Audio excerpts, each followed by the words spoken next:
My followers, how are you all? Good afternoon, good evening, possibly good morning. All depends on where you are in the world. Welcome back to another live stream. I'm so excited. I'm stumbling over my words. I hope you have hit that like button. If you've not hit the like button, what are you waiting on? It seems like quite a few of you surprisingly been waiting on this live stream. It doesn't usually tend to be the case. I'm not sure what's so special about this particular live stream, but quite a few of you are patiently waiting for me to start. So big up to each and every one of you, all of the guys there that continuously supported me along my journey. As I've said already, I have surpassed my end of year target of 10,000 subscribers. I've now moved the goalpost to 11K. So if you're new to the channel, please do go ahead and hit the subscribe button. It does not cost you a penny. If you're making your way home from work, I do hope that you arrive safe and unharmed, because walking through your doors is an underrated blessing. I don't know why I'm smiling so hard. Maybe it's because you guys are here.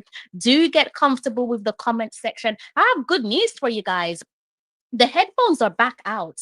So when you see these headphones, you should know that the phone lines are open. Now, if you want to jump on air at any point, I've kind of read the room. Some of you are shy. You don't want to show your face. I'm not really sure what that's all about. So some of you have actually requested that I reopen the WhatsApp line. And I had some issues with my WhatsApp for weeks and months, and finally managed to solve the issue. So the WhatsApp line it's officially reopened. If you want me to go ahead and release the number to you guys, do let me know in the comment section, and you can join me at any point during the show. I want to hear your thoughts. If you're watching this one back on a replay, do drop your comments in the comment section. Before I forget my manners, have you recovered? Have you recovered?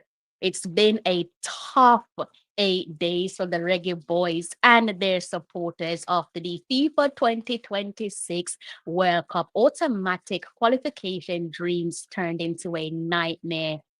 But do stick a pin in it. As they say, the show must go on. So it is now over to the Reggae Girls, who are seeking three successive World Cup qualification on the bounce. The journey starts now as they gear up to face on Dominica in match day one of the qualifiers. Brazil 2027, three in a row. Who says no? Let me know in the comments section. Kind of breaking news here to give you guys as it relates to the Reggae Boys. And it does somewhat change the trajectory of my show, not to a great extent, but just slightly change the trajectory of my show. I can see that they have reportedly, according to Elite Sports TV here, Mr. Jackson, Miguel Coley agrees to join Reggae Boys coaching staff. Plus, so that would be Miguel Coley acting as the assistant coach there to Rudolph Speed. I'm sure we all know by now that following the resignation of former Reggae Boys head coach Steve McLaren, the man who was once, shall we say once, is that correct? Technical advisor sitting on the board of directors, Mr. Rudolph Speed, is now the interim head coach for the boys in black, green, and gold. How you feel about that one, do let me know in the comment section, because we probably haven't chatted about it. Again, if you do fancy jumping on the live stream with me, do let me know. Wappy King, I don't know if it was you that dropped a comment in one of my videos recently, but someone dropped a comment and they renamed the Reggae Boys. And I'm not going to announce the renaming of the Reggae Boys unless it's you. Then I could definitely go ahead and do that. So you're saying please don't talk about them. So the nightmare is still alive and kicking. Girls' time. You only want to talk about the Reggae Girls. Listen, I have no problem talking about the Reggae Girls. You know how I feel about the Reggae Girls. As I said, still, despite the hiccups, the bumps in the road, the twists and the turns, still my favorite football team. Long may it continue. But sorry to break it to you, I do have to talk about the Reggae Boys, because that is actually the first part of my show before I segue and start talking about the Reggae Boy, the Reggae Girls. I'm going to be looking at that squad announcement. It was you. I have to laugh. So it was you. I knew it. So yeah, he's calling them the dancehall boys. Now, in case you're wondering, why is he calling them the dancehall boys? What is that all about? I'm going to bring you guys up to speed, and I'm going to give you guys my reaction to a couple of things that I've come across as it relates to the Reggae Boys. They seem to have done the unthinkable. I'm not sure how you can go ahead and upset arguably the greatest athletes ever. I think the sprint icon. They've definitely gone ahead and pissed off the sprint icon. But before I give you the a update there on Usain's reaction to the Reggae Boys failing to secure an automatic World Cup qualifier, and also why they're now being dubbed as the dancehall boys. Let's stick a pin in it. Let's segue. Let's back it up a little bit and listen to this pre-match talk ahead of what was a pivotal match. Curacao taking on the Reggae Boys at the office over a week ago. Yes, you're still feeling bruised. You're still feeling upset, as am I. We're all in the same boat here. Don't worry, I got you covered with the Reggae Girls. I know that's why most of you were here anyways, but let's just get the boys out of the way. All right. So let's listen to Usain Bolt and also the legend Pepe talking to the Reggae Boys. And then I'm going to segue and give you a little glimpse of a reaction there from Usain Bolt post World Cup automatic qualification failure. All right. And what do you expect? By the way, if you can't hear the video, don't be nice. Let me know in the comment section. I need to know if you guys can't hear the video. All right. And I think, I asked him, I said, what advice would you give to the boys about tonight? And he gave me the answer, and hopefully he will tell you, because it's huge, it's massive. Mr. Bolt. Afternoon. I'm trying not to keep much time because I have no food, but as you were saying, Coach, that one thing I learned when I just started. My coach always said, if you don't believe, don't show. Because that's the most important thing. No matter how good or how bad the team is, you have to believe that you're going to win tonight. You already lost half the battle already going on there. And this is a very important game for the country itself, being in many position where I'm representing the country. I know the pressure is there, which is natural, but you have to embrace it. Because Jamaica is a proud country. A lot of you guys might not have grown up in Jamaica, but you can ask the guys that actually been here how we are when it comes to especially sports, and how we are and how pumped we are. The stadium will be full. And something that I would say is use the crowd. Also, try to get them into the game and, build it up. You understand? I feel you're full of skills and stuff, so that will help to uplift the crowd and get the energy going. But it's all about believing and trusting your teammates. I was the one alone out there and doing it by myself. But you guys have a supporting team from coaches to everybody, which is a whole team which is going to help you guys to get there. But when you go out there, you have to trust each other. You understand? Believe, pass, you understand? And do the right thing, because a lot of time it gets overly excited and the pressure is there. You can't even talk to the coach. You're feeling the pressure. You want to have a conversation with the teammate just to relax and just to get hype and get ready, because this is a big moment for the country. I was really young the first time we got there to the World Cup. Great and Goodison played a very big role in getting us there. You understand? So, I said this, about 26 years now, the country is looking forward to this. The pressure is there, and I understand, but you have to believe that it will happen and it will. Go out there and give it your best, and trust in your teammate. And personally, I feel like it's an easy game, but you have to go out there and make it happen. That's how I feel. Watching and knowing the talent that's on the field and the players that we have and what we can do as a team, as long as we come together and work hard. I said, just get the crowd in it. I feel like that's one of the biggest things when I used to watch match, and just the energy and the vibe. It helps to pump you up. A lot of you guys are in the Premier League all season, knowing the crowd gets going. It's a different vibe. In Jamaica is like that.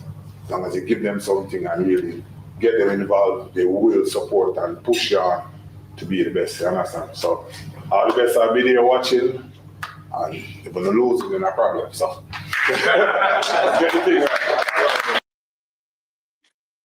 So now I'm gonna go ahead and play the reaction from Usain Bolt, right? And if you want to watch this reaction from Usain, basically sharing his thoughts, you will have to at some point, hopefully by the time when I finish the live stream, head over to the Dottie Berry Show. You can just search for his handle across social media and listen to the extended version, right? I think some of you have actually seen this one already, but my first thought came to mind post the failure of automatically qualifying for next summer's FIFA Men's World Cup. How do you sit in front of the greatest athlete, the greatest sprinter ever, right? And knowing well that allegedly you were shaking a leg days before the biggest game of your career. Like, how do you face that man? I hope you didn't take pictures of him because how dare you? And what's even more embarrassing is you sat there listening to what he said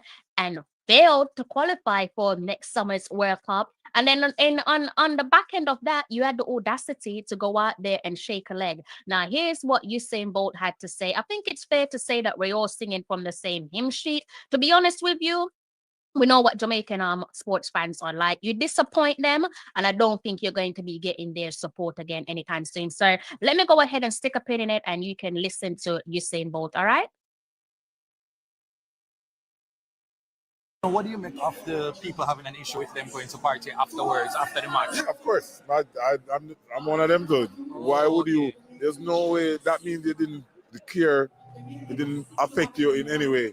That you miss a moment as the World Cup for our nation that actually going through it now. You know what it would have meant for the people to have something to cheer about and to be happy about. And then after that, no, it's like they don't care. So, and as I say, they could see it on the field. They didn't play it with their heart. And so it's just one of the sports for us side. It's really rough to watch. That's it. What do you make of? So there you go. You have Usain's reaction there, and I'm pretty sure I stumbled over a lengthier clip, and I am sure, paraphrasing, he said something along the lines that he won't allow himself to be this emotionally invested again. And I think he means that. This is a man that knows what it takes to win. He's a champion, one of the greatest to ever do it. It's bad enough that he's got his team, Manchester United, that's like doing his head in, week out, failing season upon season. But now the Reggae Boyz are doing more of the same. And one of the issues that I think definitely needs to be addressed. I'm surprised that it hasn't been addressed yet, especially with the presence of Rudolph Speed as the previous technical advisor to Steve McLaren is discipline. I said this on my live stream some several weeks back that I do believe that they have some discipline action. It's not just about the allegations of teammates fisting each other up. It's not just that. Obviously, that is like quotes, not saying it's something that you want to see, but it's pretty much a norm in football where teammates they do fight. It does get a little bit spicy. Players do put hands on each other, as you've seen in the game against Everton versus Manchester United. And to be honest with you, our own players fisting each other up. So aside from that, again, it's our approach to games, failure to manage the game as the players, not as Steve McLaren managing you, but you going out there and managing the game because you are professionals at the end of the day. And it does seem to me that they have this underlying discipline issue, and it's been a long-standing issue. I'm looking at you and I'm thinking to myself, are you going to go out there and pick up a a a easily avoidable yellow card? Are you going to go out there and get yourself sent off? Are you going to pick up your accumulate unnecessary yellow cards that could see you subsequently not play in a all important match? And yes, importance is probably subjective, but I should think that every game is important when you're trying to seek history. Biggest history of them all is qualifying for the World Cup. So I do think that we have a disciplinary action. We do, sorry, a discipline issue. And I thought that maybe the presence of ruled on speed would kind of improve that. But I'm obviously not a fly on the wall, but that doesn't tend to be the case, does it? So going forward, again, I did give you guys a little bit of that breaking news there coming over from Elite Sports TV there, where I think he's still doing his live stream. So he did put out maybe 20 minutes ago. Miguel Coley has agreed to join the Reggae Boyz staff, the coaching staff. So he'll be working alongside the interim head coach, ruled out speed. So that's one of the things that I will be looking forward to as it relates to the Reggae Boyz discipline. I think until we address certain, as I said, underlying issues, failure is almost inevitable. You have to be disciplined. If you want success, you have to be disciplined. Discipline is part of commitment. And if you're not able to be disciplined in the way that you should, i.e., not going out and taking a piss and partying before the biggest game of your career, also post embarrassment, post devastation for your nation, where we're still feeling the heartache of you not successfully automatically qualifying for next summer's biggest party, again, would have been your greatest achievements of your career. To not fulfill that and to go out there and shake a leg definitely tells me that you do have a discipline issue. And it's probably just a discipline issue when it comes to the Reggae Boyz, because would you do that with your respective clubs? I should think not. So yeah, I think the backroom staff there, with the addition of Miguel Coley, I think we do need a urgent shuffle of the decks. I'm not sure just how so well. I don't know him, but I am assuming that discipline is something that he heavily believes in. That's Miguel Coley. And I would like to add to that. I think the Reggae Boyz are in a position where they need that fear factor. I don't think there's any coach that's come along in recent years that's instilled that fear factor in them. One where they kind of know that if they fall out of line, that's pretty much it for them. One that's come along and automatically put their foot down. That's one of the things that, as I said to you guys, that I would be looking out for with Steve McLaren, given of how cutthroat he was when he was previously employed as the manager for England, well over somewhat 2 decades ago, if memory serves me well. But again, I think these players are at a point where they need to know that this is not a joke. Like, respecting your nation comes with immense pride, dedication, and you have to be disciplined in every which way. And if you can't be disciplined, then should you be welcome to put on the black, green, and gold and represent your country? Because are you representing your country? Perhaps not. And I'm looking at players there that they are now of a certain demographic and of a certain age, but I'm looking and I'm thinking which one of those players there from the past could go into that dressing room and give the dressing room the much needed discipline that it needs. Players there that automatically comes to mind, and you guys can go ahead and give me your own, is obviously Bibi, also Fuller, Pepe, Paul Hall, Darren Moore. Those are the players there. And I was thinking about this yesterday, thinking, okay, maybe those are the players there that could instill some discipline. Obviously, I've already told you guys that, Miguel Coley, according to reports, he has agreed to join the backroom staff. So I'm hoping that with that, you're going to be seeing a combination there in terms of needing a figure that's going to come along with some discipline. You might get the combination of the old school blow dryer treatments. Probably don't agree. Some of you in the comment section, or some of you I'm silently watching, probably don't agree with shouting at players. But I think it's safe to say that these boys need to be shouted at. Like, I don't agree with the whole barking in people's face, but these lot definitely need to be shouted at. Yeah, they need the blow dryer treatment, Sir Alex Ferguson style, no doubt. So a bit of a old school and modern approach, I think, is definitely what they need, because you cannot keep on embarrassing the country like this. Like, and it's not that you're embarrassing the country, but you're also like purposely failing to read the room. Like, something's got to give. And while I was thinking about that, I was also thinking about Rudolph Speed. Again, as the technical advisor, this is a person here that has spoken about discipline a number of times, on professionalism a number of times. And I think we might have seen it maybe some two international window back talking about a particular Reggae Boys or alluding to a particular Reggae Boy and their lack of professionalism. But again, most certainly we've seen where he has publicly come out and said that the Reggae Girls aren't professional. So when he took the opportunity there to be the technical advisor to the Reggae Boys on the Steve McLaren, one of the things I was looking to see from him is discipline. How are you going to be instilling discipline and professionalism? And I would love to know from Ruler Speed again, the new interim head coach for the men's senior team, was he aware of the partying and the breach of curfew before the Curacao game?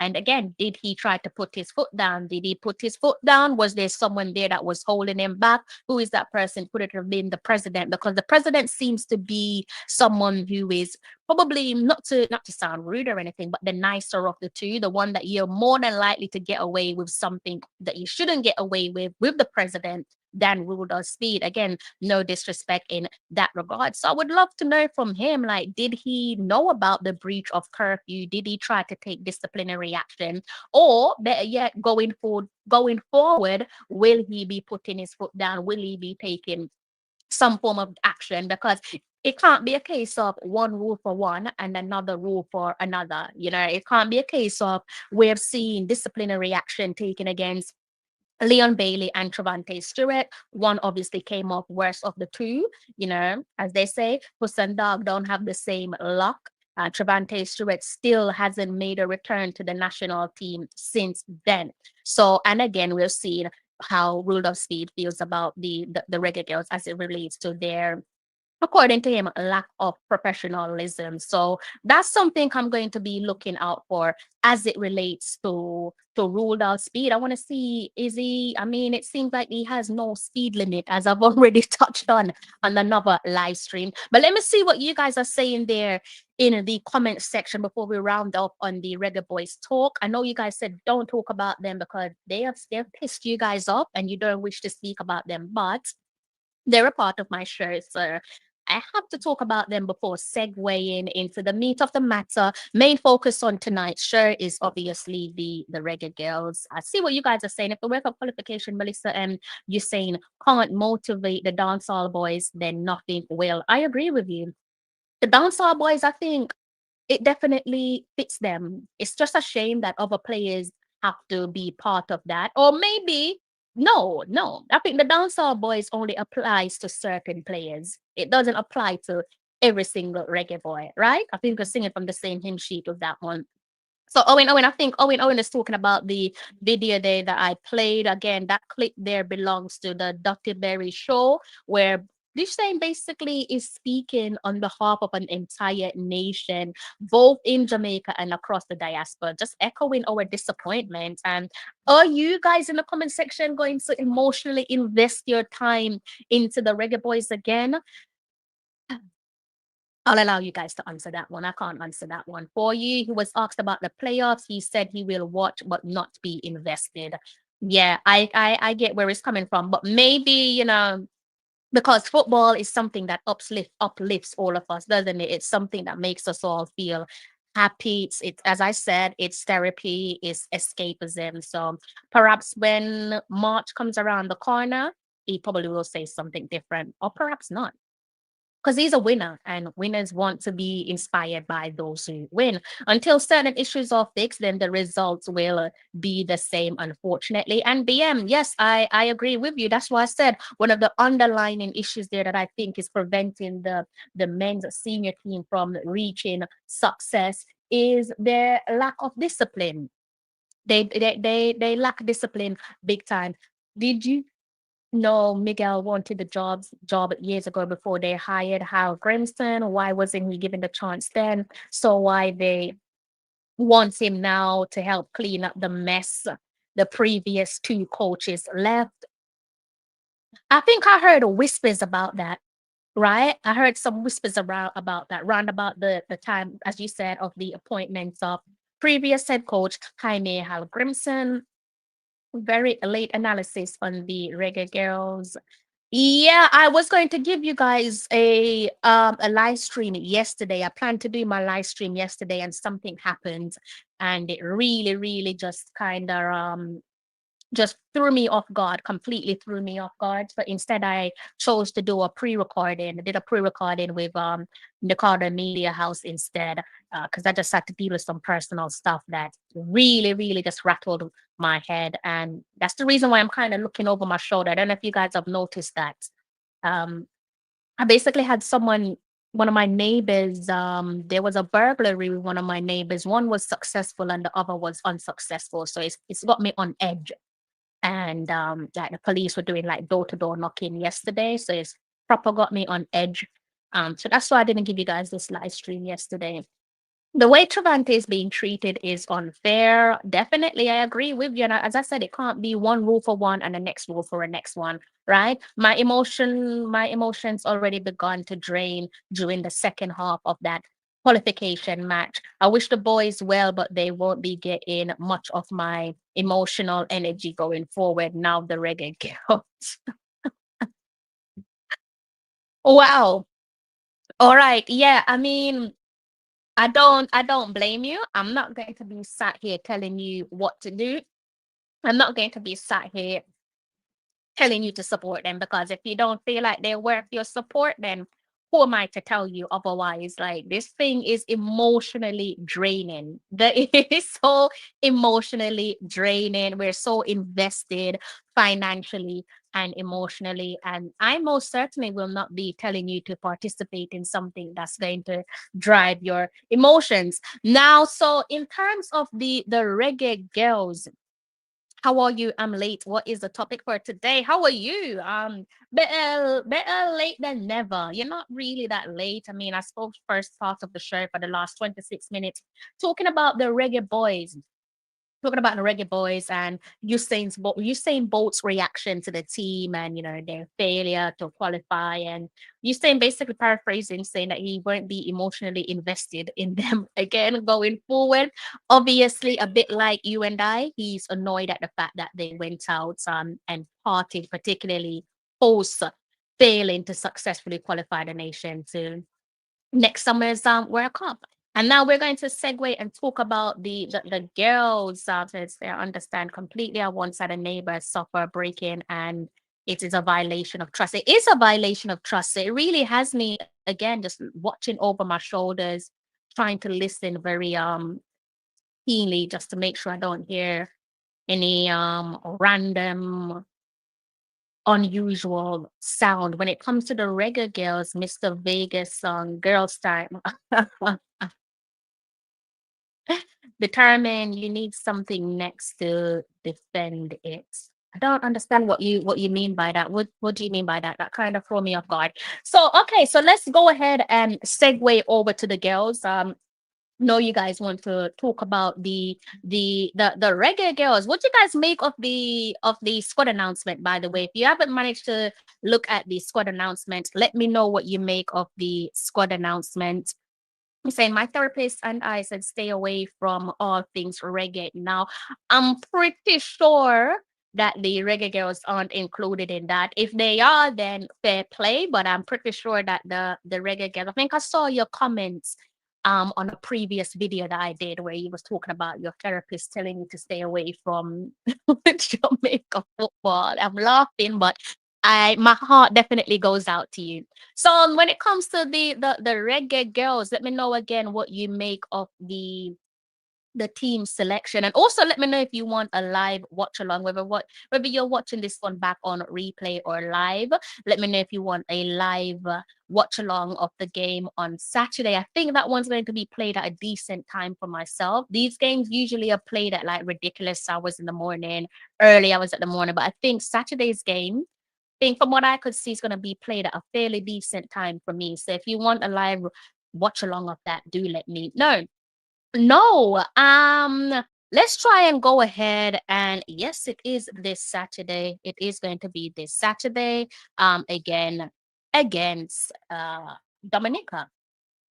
I am home eating something, will be available to participate. Well, my headphones are here, my headphones are ready. So whenever you want to call into the show, you're more than welcome to do so. All right. So guys, where do we start? Where do we start with the Reggae Girls? Glad that international break is back on the way. I think the last friendly against Trinidad and Tobago, that one was a little bit of a up in the air type of thing. Because I think for the most part, we were told that it wouldn't be available for viewing, right? So there goes me not being able to do a live watch along for that one. But with the World Cup qualifiers, I should think that live streams will be available, although I'm not going to be biting I'm not going to be selling you guys no false hope with that one. So you're saying the squad seems fairly reassuring as long as everyone is healthy. That's the comments there from DC. Yeah, I don't think it comes as a surprise. As I said some couple months back when it comes around to the World Cup qualifiers, like the actual action, I'm not expecting to not see certain players because it's action time now, isn't it? And at the end of the day, everyone wants to go to the World Cup. By the way, let me know if you guys can hear my background because it is loud, and if it's irritating you guys, then let me know and I'll go ahead and fix what needs to be fixed. So again, moving over to the girls. Yeah, where do we start with them? I want to start off with some positives. I want to start off with some positives and then probably before I close off, touch on my gripe. There's a gripe and I'm going to touch on it. Of course, we have to like call things out. You know, we love our country and we want what's best for our country. So we're going to be saying it as it is, respectfully, of course. So when it comes to the positives, I think one of the biggest positives for the Reggae Girls, this camp in particular, is content. Definitely content is one thing that made me smile. That's probably why I'm like started off the live stream smiling. I'm going to say something and you guys are probably going to disagree with me, and that's okay if you disagree with me. We're not supposed to be always singing from the same hymn sheet. Matter of fact, I don't really mind you guys not singing from the same hymn sheet as me, but content. Now we know that when it comes to the Jamaica Football Federation, content has been a long-standing issue. Like it's not unique to the Reggae Girls, as much as we've been fighting and saying, you know, treat the girls with the same respect that you treat the Reggae Boys, etc., etc. Even with the Reggae Boys, to be fair, we really had to fight long and hard for the Jamaica Football Federation to pull up their socks and get with the times. And I say get with the times because it's in 2025, we all know that content is key. And I think we can also align that by saying that the women's football, or more importantly, the Reggae Girls, can't be marketed in the same way as the men's team. You know, they fortunately for us, there is so many uniqueness within the Reggae Girls team. And it's always been that case since the World Cup cycle from 2018 to the present. They've got so much uniqueness about their character and plenty of unique stories to be told. And of course, we want to hear them all. We definitely want to hear them all. It's not about wanting to be nosy, it's about wanting to build a relationship between the players and the supporters, the 12 man. And I think that is one of the Reggae Girls' biggest flaws. Like, well, that's one of the biggest gripe with them is that they don't have that relationship with their fan base, and that's something that they definitely need to work on, whether that's something that they work towards with the Jamaica Football Federation or take it upon themselves. I think enough time has gone by, and I do think it's something that they should be doing by themselves. It is easily achievable for them to do so. But it can also, for me, in terms of content, be a coincidence that what we have asked for, we're now being presented with it. Or it could just be a case that they have heard us, they have listened to us, and they have taken the criticism on board. So, as I said, content, that's one of the things that's definitely made me smile for this window with the Reggae Girls as they gear up to take on Dominica, match day one of their World Cup qualifies the first round for them to qualify for the championship. That's the CONCACAF Women's Championship. So to reiterate, content has been a long-standing JFF issue, not just a Reggae Girls issue, but for the boys and the girls. And we've been complaining for what is it?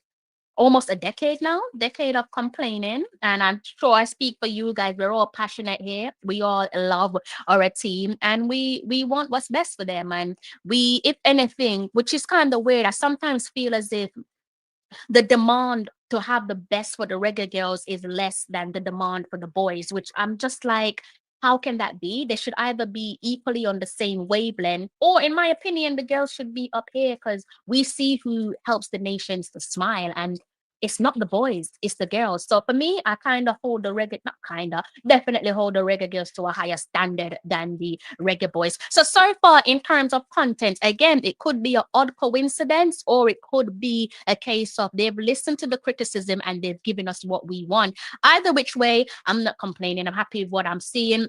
So far, let's bring ourselves up to speed. We asked for Alison Swaby. They gave us Alison Swaby. I think it was for a pre-match press conference. It might have been the game against pre-match interview would have been the game against USA. Nevertheless, we got that. We also, separately from content, we asked what's going on with the sports psychologist, Mr. Nicholas Powell. And the only reason why, speaking of relationship between players and supporters, and this is why it's important for the players to have a relationship with the supporters, even if it's just off their own back and not necessarily leaving it down to the federation. If memory serves you guys well, you will know that the only way we actually knew, the reason why we knew that the Reggae Girls didn't have a sports psychologist at the time. I'm hoping that now they still have access to Mr. Nicholas Powell. Is literally because Tiffany Cameron came on the show. That was an unplanned show, and that was one of the things that she told us, that they don't have a sports psychologist. And of course, we got the drum rolling, asking for the return of Nicholas Powell. And again, that could be an odd coincidence, or it could be a case of they've heard what we're asking for and they've delivered. Nevertheless, guess who's not complaining? Me. And another thing that's made me smile the biggest is, again, if memory serves you well, we asked that to hear interviews from a couple of the players, namely Mommy Plummer. Obviously, I'm talking about Konya Plummer. So we wanted to hear about Konya Plummer's journey to motherhood. And again, it could be an odd coincidence, or it could be a case of they've listened, it's not falling on deaf ears, and they've taken action and they're giving us what we want. And you might not agree with me, and I'm going to show you play what I have heard. But for me, this by far, they did a sit down. JFF did a sit down with Konya Plummer, Mommy Plummer, and for me, best interview that the JFF have ever put out. And if you want to challenge me on that, knock yourself out. I can't see how you're going to say that I'm wrong. I can't see how you can disagree with that. But for me, the best interview that they have put out. Long may it continue. My only gripe with that interview is I wish that came with a trigger warning. I wish that came with a trigger warning. So here's a cue. Here's what you're gonna do. Before I play this interview, grab yourself some tissues. It is gonna make you tear up because it did make me emotional. I'll give you some clue before I play that interview there for you. It's raw and emotional. It's relatable if you're a parent or a mother.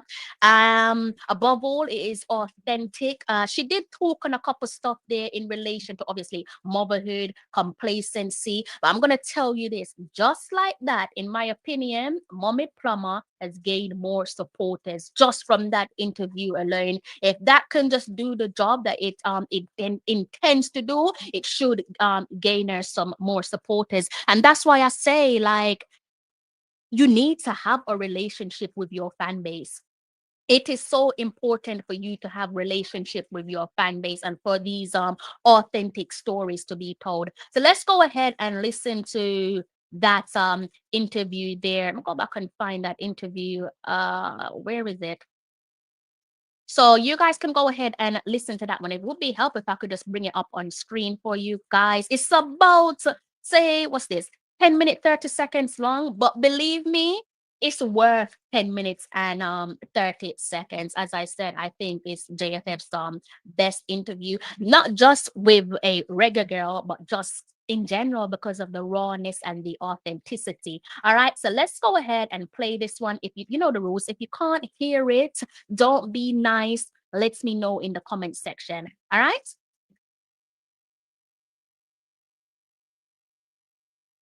Back to the national team. Thank you. So you're a mother, Yes. and that's a huge title, bigger than football and everything else that you ever had in your life. Talk to me about that journey. Being a mom for me it was unexpected, but I think it's the greatest thing that could have ever happened to me. And just to know that my legacy is continuing on, and having a son made me want to push harder for everything in life. Will you push him into football as well, or? I wouldn't exactly push him into football, but I'm going to be aware of whatever he likes to do and what he's comfortable doing, and just encourage him to do whatever he wants to do or whatever makes him happy. You said the pregnancy was unexpected.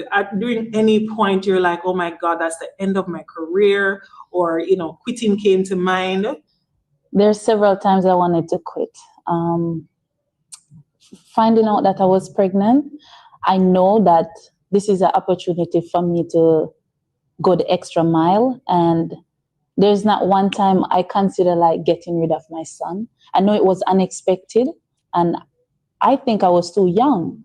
So thank God we got Monday.com. You won't believe what new leadership just laid on us. They want us to double our goals for leaving from Sweden at the time, I was getting a lot of offers to go to big clubs. And then in that same week, I found out I was pregnant. Now I have to start think like, oh my gosh, this is the end of my career. Like I will never go to this high. But 2-3 months in, I started to think for the future, like what am I going to do after football? So yes, I've considered quitting so many times. And up till 9 months, I didn't want to play football. And then finding out that we qualified for the second World Cup, that's something that changed my mind. Yeah. It makes me want to go work for something, you know. And I was sad I wasn't there, but I know I would be ready for the upcoming games. Yeah. Talk to me about balancing both responsibilities, because both require so much of you. How have you been able to you know, give both responsibilities the best of you, and you know, your village, making that a little bit easier to navigate? I think after having baby, there's a strength within me that I didn't know I have.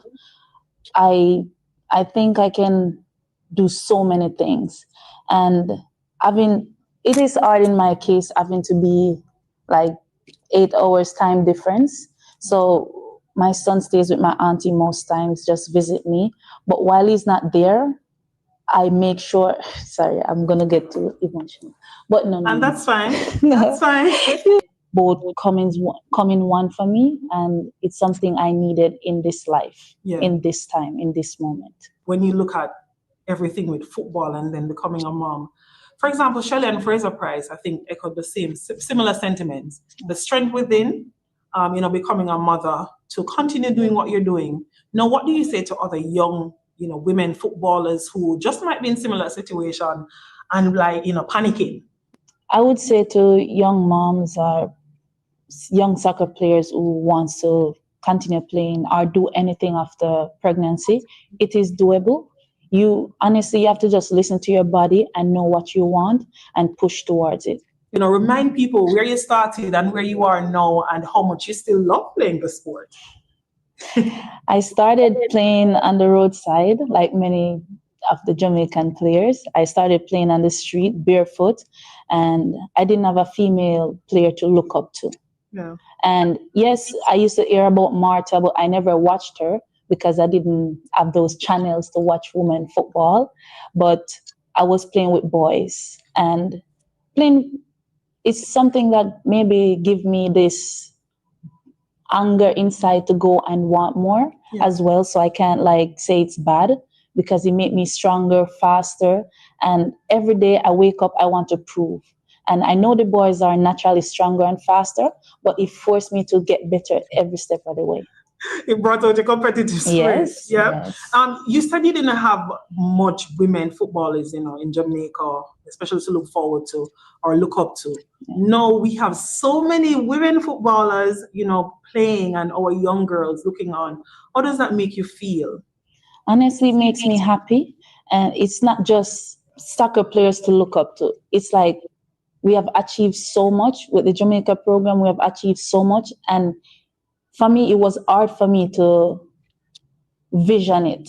But now we have paved that way. Now they can see it and they can experience it with us and know that I can do it and do more. So just to be a part of this group in this time, I'm just grateful and humble for this opportunity. Yeah. The World Cup qualifiers for women's football gets going next month. Yeah. The possibility that Jamaica women's football team, senior women's team, can, likely make it to a third World Cup. How does that make you feel? Honestly, I'm just happy to be a part of two. And third would be great for me and the team and Jamaica. And the feeling is just like we haven't achieved it yet. So the feeling is like, oh, there's much to do before that period. And my spot here is not guaranteed. So it also makes me have to keep putting in the work every day. Is that always good, to have the level of competition in the pool to keep everybody grounded and motivated? Good, because growing up, my coach used to say complacency is the enemy of a good sportsman. In anything you do or whatever you do, there has to be a challenge. Yeah. Then you get complacent, So I think that knowing that we are evolving, we're getting better, and people coming in and just representing Jamaica. Jamaica is more than me. I'm just fortunate to be in the position, and whatever the coach see fit for Jamaica to keep going, I am okay with it. You have a foundation. Share some more information about that with us. Okay. And how can people reach you? We want the whole info. Earlier, we were talking about me wanting to quit. Yeah. So during the process of after having baby, I still consider like, is this the end? Because for me, it was hard for me to get a club and just go play. So I started reading, praying a lot, and while I sit at my table, doing my devotion, like this idea came to me. So I know it's God. So I instantly draw a logo, and then I know what I want to do in case football doesn't work out. But also, this is a way of giving opportunity to people that don't have. I was fortunate to have coaches and people that, oh, this girl is good, let me help her. Yeah. But I know what I needed and I know what I didn't have. So in me creating Kanya Plummer Community Grant, it's the opportunity to give a lending hand. And I think it's important to give back. Mm-hmm. And I wanted to be a part of something more than myself. And my son is young. I want to be an example also. And creating the grant, I think, is something that God wants me to step into. How can people contribute to that foundation? So more about the grant, I want to focus on all age groups and the community. I believe that fixing the inwards affects the outwards. So like in each community, I think if we try to do the small things, it becomes bigger on the outside. And I want to help in giving opportunity to children to go to school or to push them more into whatever sports they want to, and give them the opportunity to express themselves in however way, and beautification of communities and just small things that bring togetherness, as well as adapting like this clinic program where we help provide beds, chairs, and so forth. And from my experience when I was pregnant, it was difficult for me to go to the clinic while you have the elders going to clinic on this day and then pregnant woman go on the same day. Mm. Like, who do you give the seat to? I was fortunate to sit in the car and wait, but not a lot of people have that resource. So from coming up with all this I've been in Jamaica for a while and experienced it. And when I was younger, I didn't know, but going to college and come back and I see how difficult it is for people, I wanted to be that bridge or that gap to just help, give a helping hand in whatever way. Yeah. So if someone should see this interview and they'll be like, yo, I love that. How can they get in touch? How can they contribute? My Instagram is Kanya Plummer, and in my bio, there's a link to donate. And I've partnered with the American Friends of Jamaica and the Bob Marley Foundation and Rita Marley Foundation in getting this project forward. So I think it's in safe hands, and all your donations will be really appreciated and used for the good of the people and Jamaica. Yeah. How do you select? So with education now, I want to make sure I am giving the opportunity to people that really needs it, and also people who wants it. There's requirements to be considered. So I have the team that wants to see Jamaica move forward. And that's why I say the bar's been set. I've seen so many people complain about the quality of content and interviews. Not Reggae Girlz. As I said, content issue isn't just unique to the Reggae Girlz. It's a Jamaica Football Federation issue. But as I said, the bar's been set. Like, that's the standard of interviews. That's the standard that's been set. That's what the fans want. I can't speak for you guys. Let me know what you make of the interview in the comment section. As powerful as it can be, very raw, authentic, honest, emotional. I don't know if it got to any of you, but when I listened to it for the first time, it definitely got to me, because it is, as I said, it's relatable. Um, and I know I've said this on previous live streams before, but just as a human being, she's one of the nicest athletes you will ever meet. I don't know if you guys have had the pleasure of meeting the former Reggae Girls captain, Mommy Plummer, but she definitely is one of the nicest athletes that you will ever meet. Humble, kind, approachable, warm. Let's remind ourselves that she is one of the only Jamaican athletes to have a statue, and it was a statue that was created by the Jamaican, as I like to call him, D, and his wonderful family. Um and it's so funny that she's loved by everyone that comes in contact with her, whether that's in people from St. Mary in Jamaica or her connections over there in Germany. Big ups to Mel, big ups to D, also big ups to Sister Nancy. I'm sorry, Sister Gracie as well. My apologies. I'm sure they have an abundance of affection and love for a person who they have watched grown from a young girl to a woman, and I am so proud of her. Like, because we've quite literally watched her grow, haven't we? With the captain's armband, captaining us to our first FIFA Women's World Cup in France, and seen her grow up and become a mother, and not to allow that to take away her career shows a lot of determination and perseverance. And I hope that it does continue to work in her favor, because it seems like she's definitely on the right pathway to making sure that that continues to happen. And again, big ups to Lauren. I have no idea what goes on behind closed doors, but I think Lauren definitely played a maybe fundamental role in helping her to get back on track.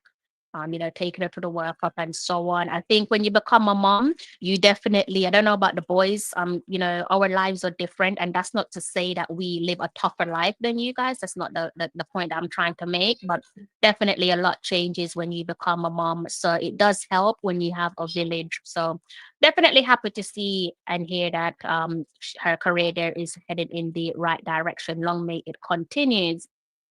Exactly. I say bar has been set. If you guys disagree, let me know in the comment section. And that is the standard going forward for the JFF. Again, this is not a Reggae Girls thing. This is JFF.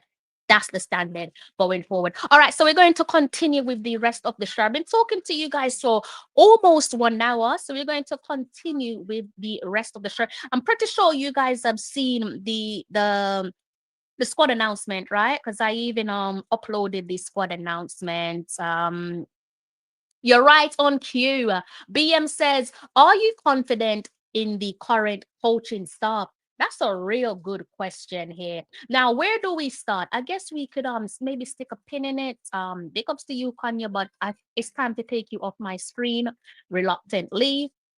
So where do we start? I guess as it relates to the Reggae Girls, let's go ahead and see if we can bring something up about the Reggae Girls on my screen. I did have something up earlier on, and I removed it before I moved on to the rest of my topics. Let's see if I can bring that up. I don't really like just looking at myself. So that's the reason why I'm trying to find something to replace me having to just stare at myself. It's a little bit weird. If I can't find what I'm searching for, I'm just going to leave it. Let's see. Let's see if I can find what I am searching for. I'm scrambling here. I actually can't find what I'm searching for because I think I might have copied something over it. In the meantime, seems like I've got my first caller. Let me know. Can you guys hear that in the comment section? Let me know. Let me know if you guys can hear my caller in the comment section. All right. Hold on one moment. Let me know. Mr. Beckford, how are you? I'm not bad. Based on this, Comment section can hear you. I'm just waiting to see if they can respond to let me know if they can hear you in the comment section. BM, someone in the comment section, a pimp name slip back. DC, can you hear Mr. Beckford? Let me know if you can hear him. If not, he might have to try calling in another way. I take it you've managed to take a look at the squad announcement, right? Unless there's something here that you want to talk about, something completely different. I just want to practice as much as I can, but I take a glimpse look at I take a look at the squad, and I even screenshot it so that I can look at it while I'm talking. Yeah.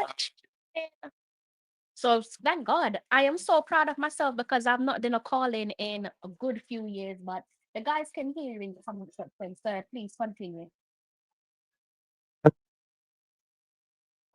Tonight, I would say good night to everyone because depending on where you are, I know that it's not good night. Good night to everyone.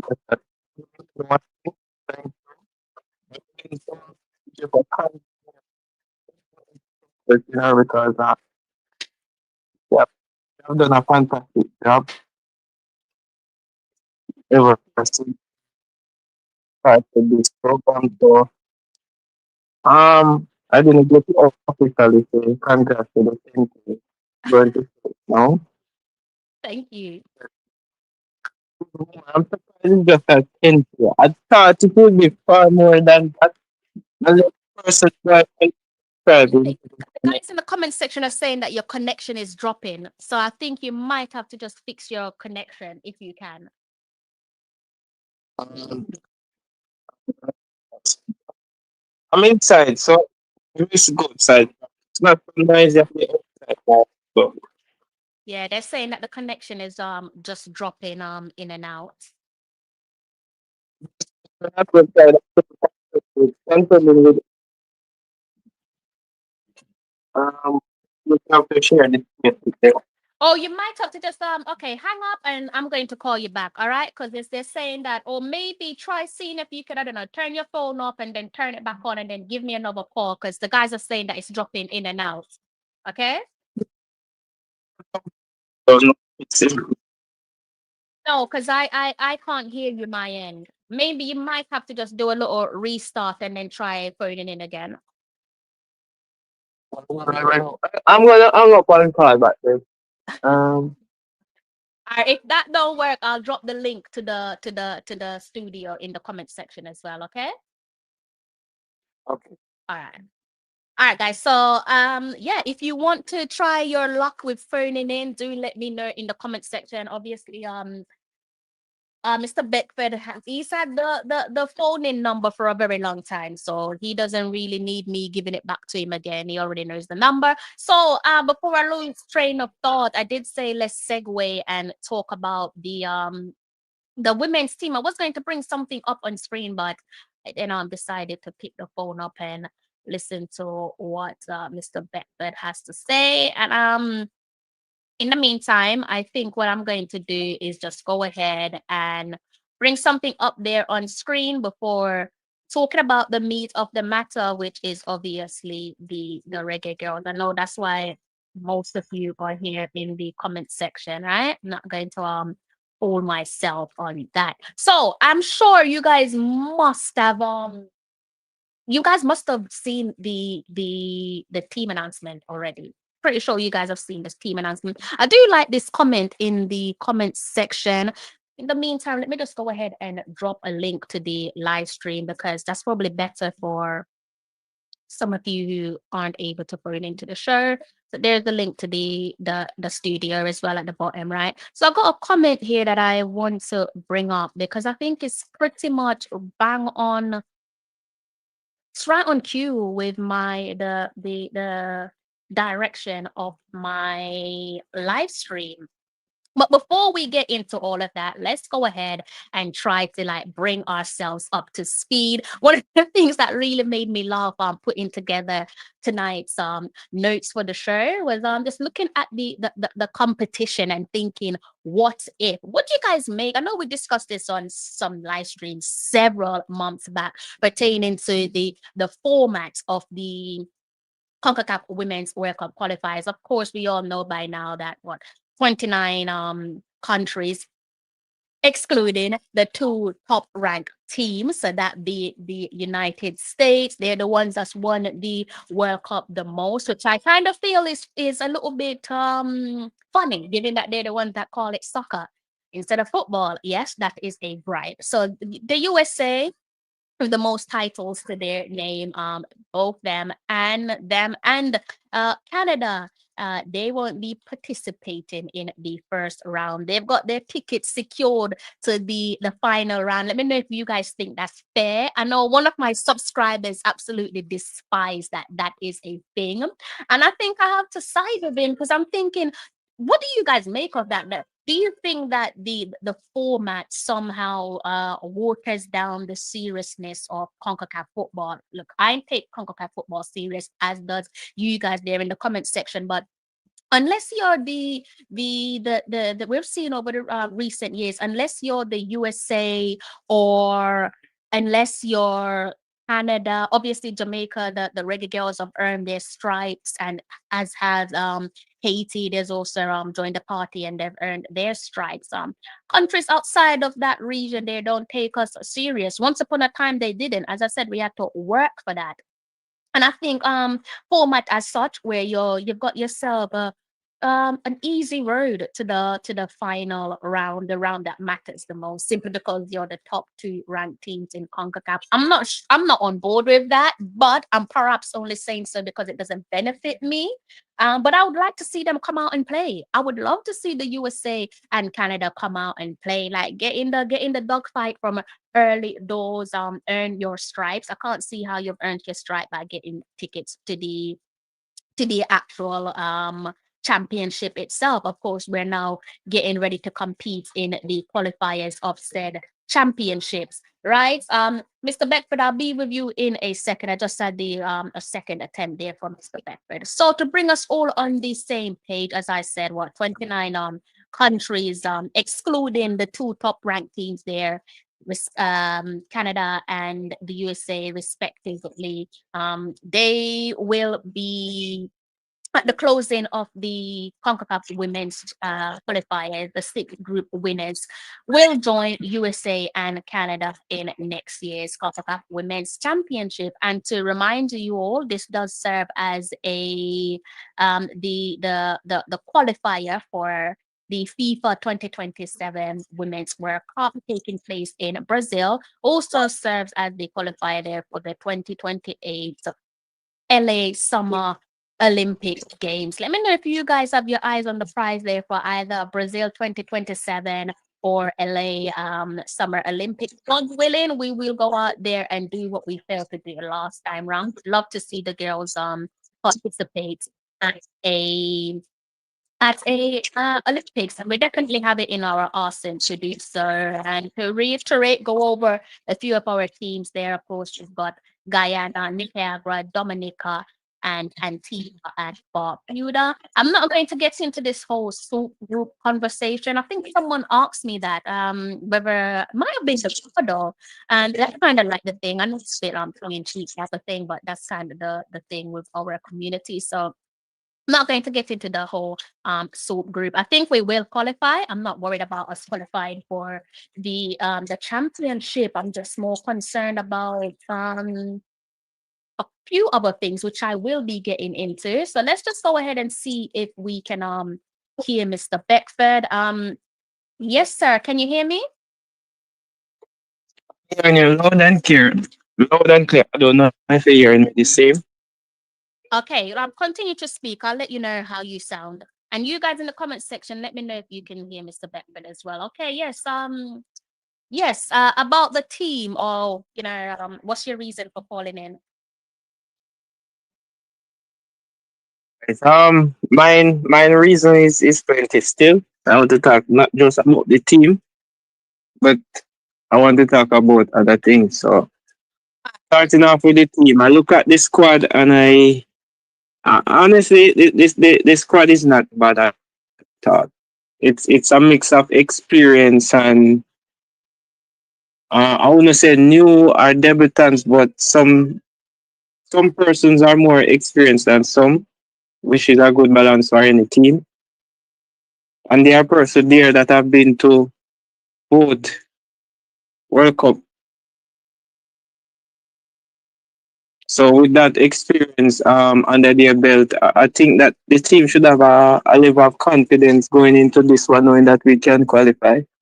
As you said, the group, let us not really talk much about it because from our expectation, we should top this group. But there's one thing that I want to say: football has become an unpredictable sport, and when you play against a team that you say is under your uh, that is below you, it's best for you to approach the game with the mentality that they can upset you at any time.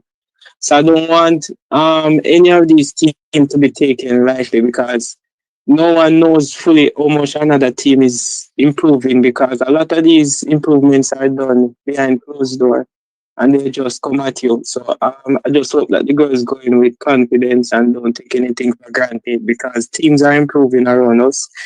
We have seen that with other teams and we have seen that with the main program. So I just want them to use that as a reminder that complacency doesn't work in football. So go and get the job done.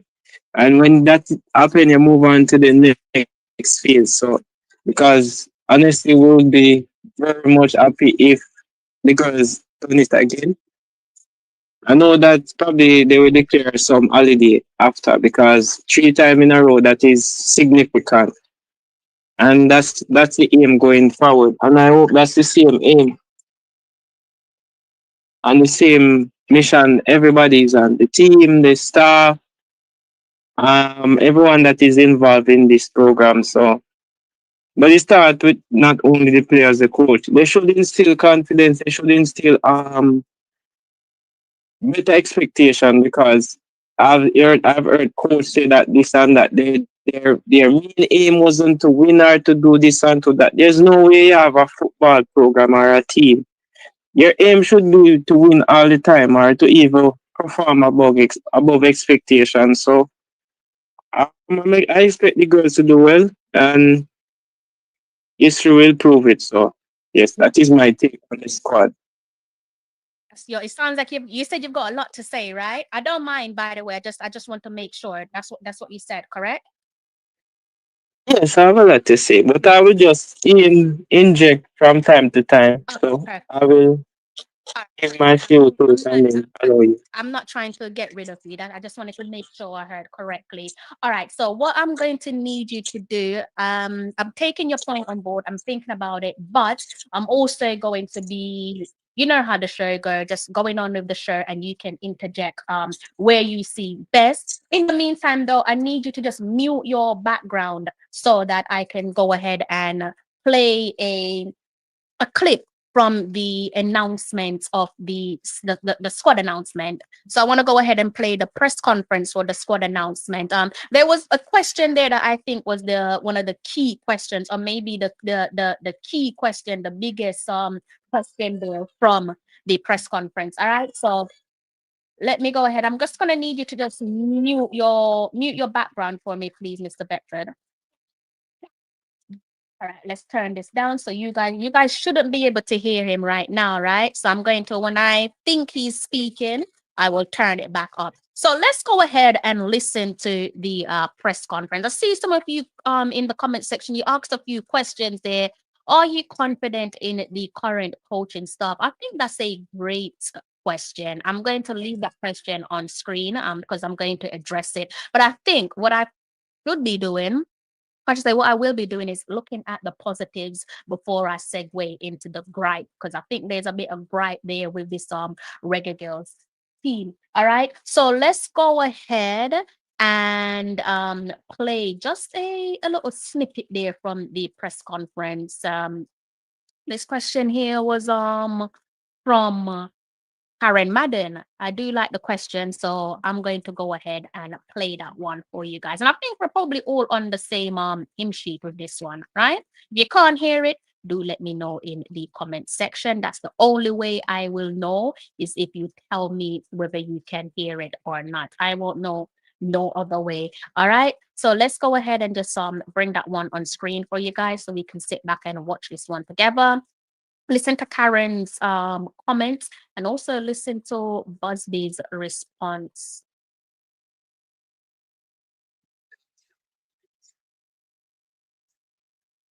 Coach, I have two quick questions. One, have all your players assembled in camp in St. Lucia? That's the one. And perhaps what's the mood like there, as you alluded to earlier? The country going through a difficult time now. Are all the players okay in terms of their family that they may have back home? And two, I am aware that your contract ends at the end of December, I think. How does that impact on your preparation for this game and particularly the one in March of next year? Yeah, I'll get the first question out of the way first. I mean, my contract is irrelevant. That's not really something anyone's really focused on. We're pushing to move forward. In the time being, we'll have a sit down, have a conversation in terms of how that looks moving forward. So really, that's not really something that we're worried about at this particular point in time, and we'll address that when it's necessary. I think really it's about the players, like everything else. They are starting to arrive in. Most of them played yesterday within their respective leagues, so they're literally on their way and trickling in as we speak, and we'll start hitting the ground tomorrow.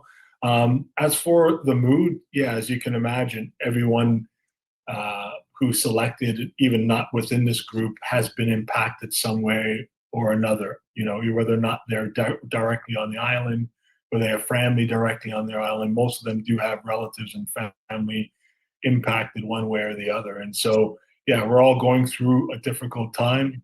We'll continue to do so, but we have to be unified and stick together and be really mindful of again, you know, the beauty of what sport does and what it can do for people. And I think they'll be motivated by that into Saturday's game, knowing at this particular time that we can do a lot to cheer up some of those who are going through a difficult period. Simon, one follow-up, please. Go ahead, Karen. Coach, I'm not sure I heard you saying whether all the players are in camp, and also I noticed it's a 21-player squad. Can you talk to us about any challenges you might have had in terms of making it the customary 23-player squad? Yeah, well, we have some players, as I said before, we had some players on standby, so we'll wait to see what happens in some of the NCAA games. And again, the reason why that was important is, we've had a slew of injuries. At this time of the year, you've seen that both in the men and women games. I mean, the schedules are packed. Most of these players or sometimes these players are playing 2-3 matches per week. And like everything else, we've had to manage their load with their clubs or their schools.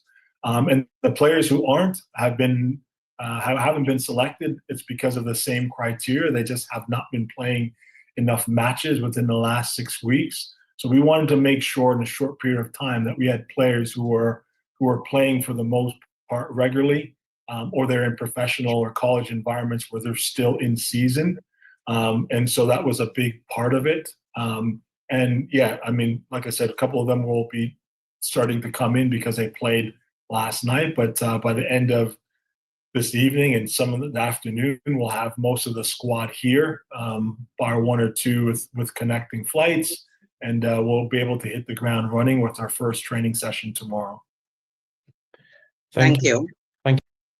Right. So I don't know about you guys, but I thought that was the brilliant question there by Karen Madden pertaining to Busby's contract. And I believe he said words to the effect that it's irrelevant, which I disagree with. But before I get on to that, because that is one of my gripes, before I get on to this whole, and I might have to backtrack that just to make sure I heard him correctly. Let me know what you guys heard in the comment section, because I'm pretty sure I heard him say it's irrelevant when Karen asked him that question, right? So here is my thing with the gaffer, Hubert Busby. Here is my there's a situation with the way that I see it. Let's just go ahead and bring up that squad again, because as I said, I'm not really trying to sit here and stare at myself while I speak with you guys. So let's go ahead and bring that up once more.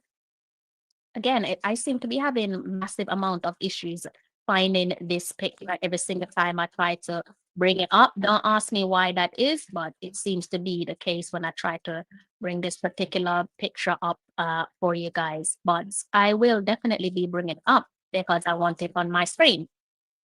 Right. So okay, so let's start off with the positives. Let's start off with the positives. I don't know about you guys, but I think it's fair to say, based on what we've seen over what, let's call it now, 3 World Cup cycles, and obviously taking Bolsley and his coaching staff into consideration, I think it's safe to say that we can most certainly give the gaffer credit for his scouting ability. So when it comes to identifying talents, I feel like his ability and his backroom staff's ability to identify talent is way up here. It's like through the roof, which is great for us.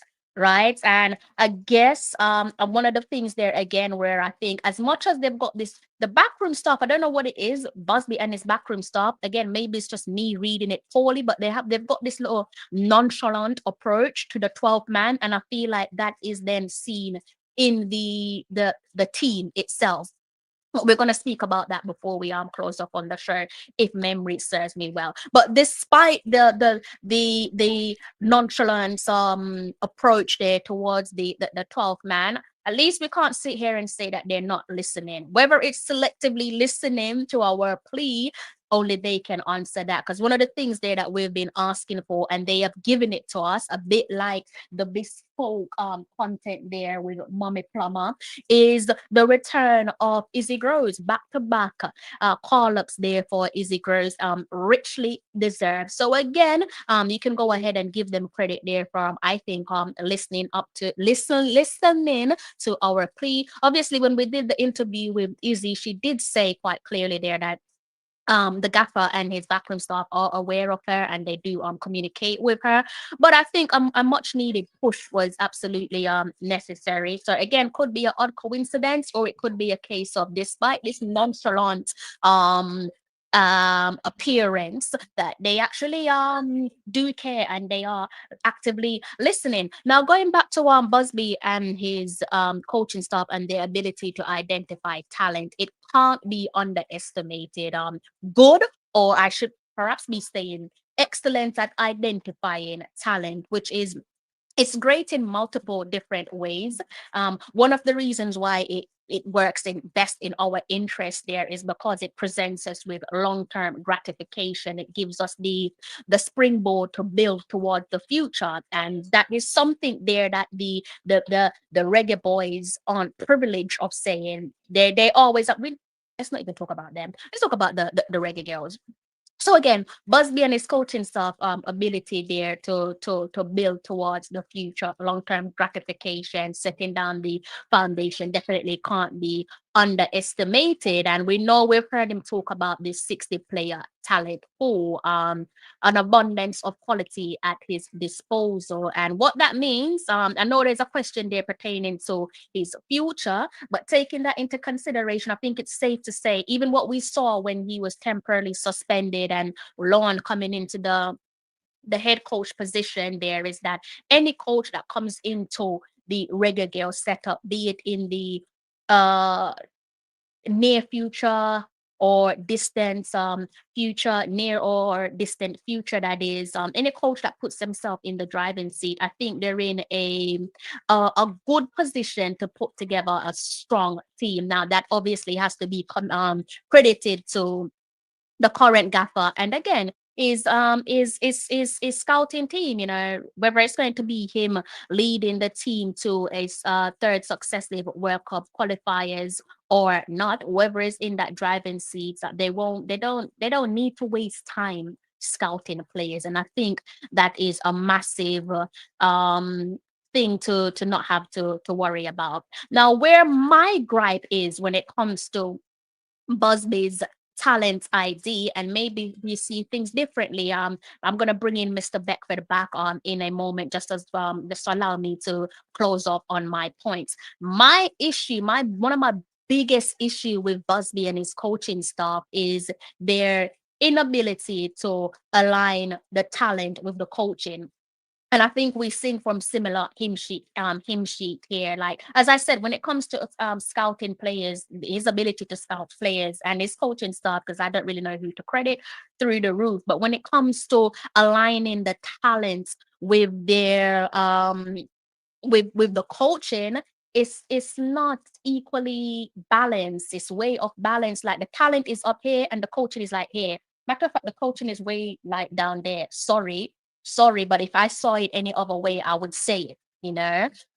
So that's one of my big gripes with him. It's just that the talent and the coaching isn't aligning. Now let me know if you guys are in disagreement of that. Obviously this is what now 3 World Cup cycles where he would have been watching close and watching from afar, right? And with that being said, in terms of the core players there, even though he has managed to play his role in generating this conveyor belt of players coming in and players going, particularly in the attacking position and so on, when it comes to the core players, he should know them like the back of his hand. He should know them like the back of his hand. And adding to that, quite clearly, I don't know, but in my opinion, he has played an instrumental role in scouting players. So assumingly, if he's going out there, because we've heard him talk about coming to the UK a number of times, right? So I'm using that based on what he has said to assume that he has played a fundamental role in scouting players. So if you're going to be scouting, I'm not a scout, but if you're going to be scouting players, common sense is you're scouting them so that they can fit into a particular system. But unfairly, while I can give him credit for his scouting, there is no philosophy. There is no philosophy. There is no DNA. There is no style of play. Players, we've seen the last couple of friendlies there, which were supposed to be our preparation for the subsequent World Cup qualifiers to come, which is now within touching distance. That we're struggling to do basics. We're struggling to put passes together. What the hell is that all about? We're so disorganized, and we can't use this excuse of it's because Drew wasn't there. It's because Bunny wasn't there. It's because that is just an excuse. Because even when we have Bunny in the team, it's a case of pass the ball to Bunny and watch her create magic. Like the football should be flamboyance. The football should have a image. Football should come with rhythm, but it is so lackluster and conservative, and it does do, I think, the scouting a massive disservice. Like right now, if I were to say to you guys, who is our best starting 11? So remove your emotions and tell me your best starting 11. You probably couldn't do it. Because even I struggle to say who is the best starting 11. Let's be real here. Let's be real. Like, I struggle. I'm just like, damn, what is our best starting 11? We have so many talented players. And I'm like, I don't know our best starting 11. You know, I feel ashamed to say that I don't know our best starting 11. And that's on the gaffer and his coaching staff. That's on him. That's on him. That's the reason we invest so much time into our team, emotionally, financially. We are so invested in our team, and I feel ashamed to say I don't know my best starting 11. I don't know who is best suited to whichever position. And because of that, we're now seeing, and I'm not going to name certain players because I think it's unfair to do so. We're now seeing where, and you guys know the players I'm referring to because you're in the circle where certain players are being scapegoated and certain players are being ridiculed. And I think it's massively unfair because, again, it's just like, again, what's going on here? I tell you one player in mind where it's just like you've known this player since she was just quite literally a teenager. She's now blossomed into a woman, and you can't identify whether she's best suited to left wing, right wing, or a 10. That's madness. That's unacceptable. You should know this by now. Fun and games is over. Now is not the time to be figuring out which system to use, how to do this. We should know this already, but unfortunately, we don't. We don't know. And I've heard a lot of people talking about their analysis of Dion Burton, right? I've heard it and I just kind of thought at first I was like, let me just ignore that because surely common sense will prevail. But unfortunately, that isn't the case. So I've heard some people talking about the fact that they don't think Burton should be the number 2. And I disagree. I disagree because he was hired to get our strikers shooting. Those were Busby's words, not mine. He hired him to get the strikers shooting. Now, I don't know what goes on the training ground. I'm not a fly on the wall. But if he hasn't given the tools to facilitate that, then what do you expect? Like, in my opinion, for your strikers to shoot, your strikers need to have the ammunition to help them to do so. So you need midfielders. You need midfielders, but instead, the gaffer's gone ahead. He's brought in Dion. He's handed him a gun with no bullets, and he expect the shooters to shoot. Correct it. Correct it. Correct it. Because we've got a midfield that we're looking at rest, and we're still thinking, oh boy, what's going on here? Again, I'm glad to see the return of a couple players, and absolutely delighted to see Izzy back in the team. She definitely needs it. But going forward, we need to invest in our team.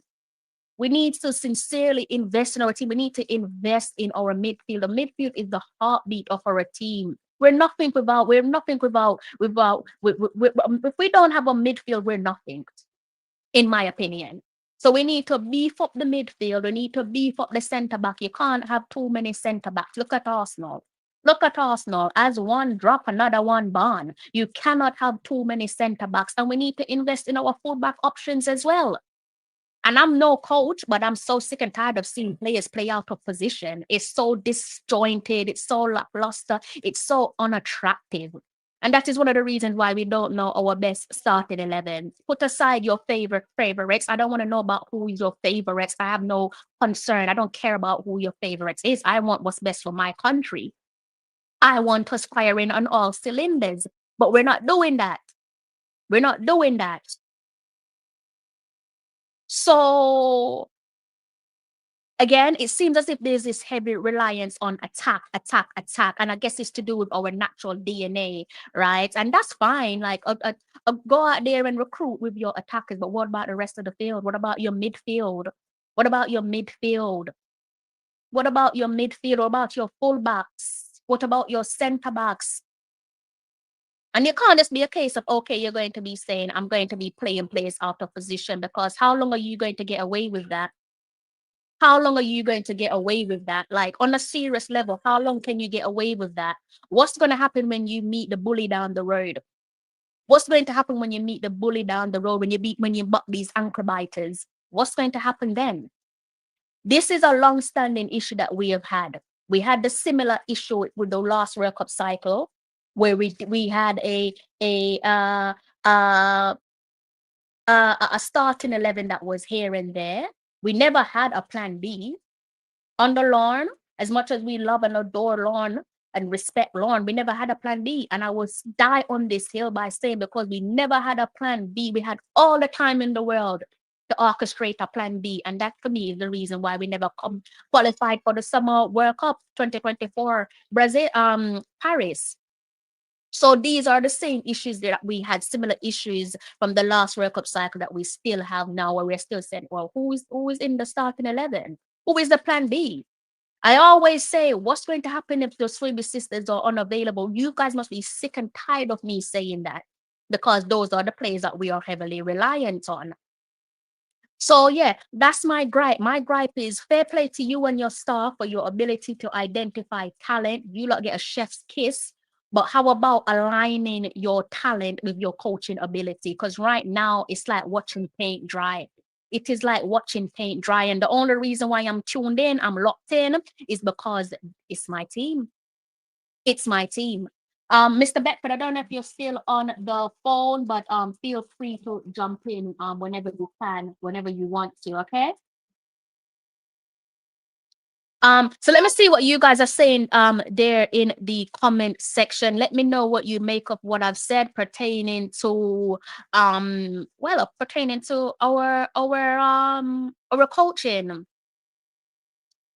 Listen, I almost came close to just packing it in, because I've just been so like, it's just painful to watch, isn't it? It's painful to watch. It's just like, what the hell am I watching? Like, what is this? You know, like, what is this? I think, Mr. Bedford, you might still be on mute. Remember, you muted yourself, so we can't hear you. But yeah, the question there about the squad, that was a good question as well. I think that might have been before Karen asked her question, but I just loved Karen's question, because I think it was very relevant. Very, very, very, very relevant. And yeah, contract, I believe they say what contract comes to an end at the end of the year, comes to a close at the end of the year, so next month. And yes, it is relevant. It was a fantastic question, because I think for me, immediately it addressed a couple questions I think we've all been wondering. Like, do we expect players to commit, whether it's players from dual nationality or players who are fully capped, born in Jamaica, born in diaspora? They can't go nowhere. They have to play for Jamaica, and I'm sure they don't have no issues doing that. But do you really expect players and their clubs, if their clubs have caught wind of this, to allow their players to commit to the unknown? Who the hell wants to commit to the unknown? So it is a very relevant question to ask. Because now I'm looking, I'm thinking again, could this be one, and I'm saying that it is, but based on my observation, could this be one of the reasons why Busley and his coaching staff have not always been able to retain their talent? Could that be one of the reasons why they've not, because of this elephant in the room, where it's just like, are you going to be here in some months' time or not? Because sorry, I'm not investing in the unknown. Like, if I'm a player, I'm not investing in the unknown. What's the point? Is there any point? And if that is the case, then I can't blame them. I can't blame the players to say, okay, hold your horses. Yeah, I don't really know what you're doing. Organize yourself. And when you do call me, I'll be available. Now, when he says it isn't relevant, to an extent, I understand what he's saying. I don't agree, but I understand what he's saying, because obviously we saw that Vin Blaine left before the before the action got thick and heavy as it relates to the CONCACAF Women's Championship. And we might be in a similar position, which is hilarious. We might be in a similar position. Obviously, the girls and Lauren got the job done and sealed back-to-back World Cup qualification then. But so much has changed. You know, before I even move on to my next point, the point is that yes, potentially switching coaches in terms of why Busby probably said it's irrelevant. It didn't hinder the team back then for sealing 2 successive World Cup qualification on the bounce. But at the end of the day, that's a monumental gamble, given the nature of the situation, given that CONCACAF football has improved. These guys want to lick our heads off. They can't stand us in CONCACAF. They're always piping up. When you go to watch along, they pipe up the most. You girls don't get it, but we get it. We get it. And if we dare lose against a team like Haiti, God helps us, because that's what they want. Haiti already qualified for the Gold Cup, so they got one up on us. They got one up on us. They've also got a World Cup appearance in their name. They've got that in their back pocket. And they want to dethrone us. They want to take the crown off our heads. And there's other countries there that they've got that little bitterness towards us, because how dare little Jamaica come and just box them up and take what they think belongs to them. So they're going to be wanting revenge. And they're improving. And we're seeing these teams. We've played against one of these teams. That team had no right beating us. That team don't have no right beating us, but it was quite clear there that players to me isn't an issue. We've seen of the Reggae Girlz as well, and this is why I don't even care to make excuses for the Reggae Boyz. One thing about the Reggae Girlz is that we've seen where you can potentially say maybe quality players have override poor coaching. We've seen that in the past, but I just don't think that we can use that now. It's not to say that they can't do it. I just think that we've got to look around us and wondering, what's going on here. And the JFF as well. One of the reasons why they said they gave Rudolph Speed the interim head coach position is, sorry, I'm having kisses blown at me. One of the reasons why they gave the head coach, yes, high five. Yeah.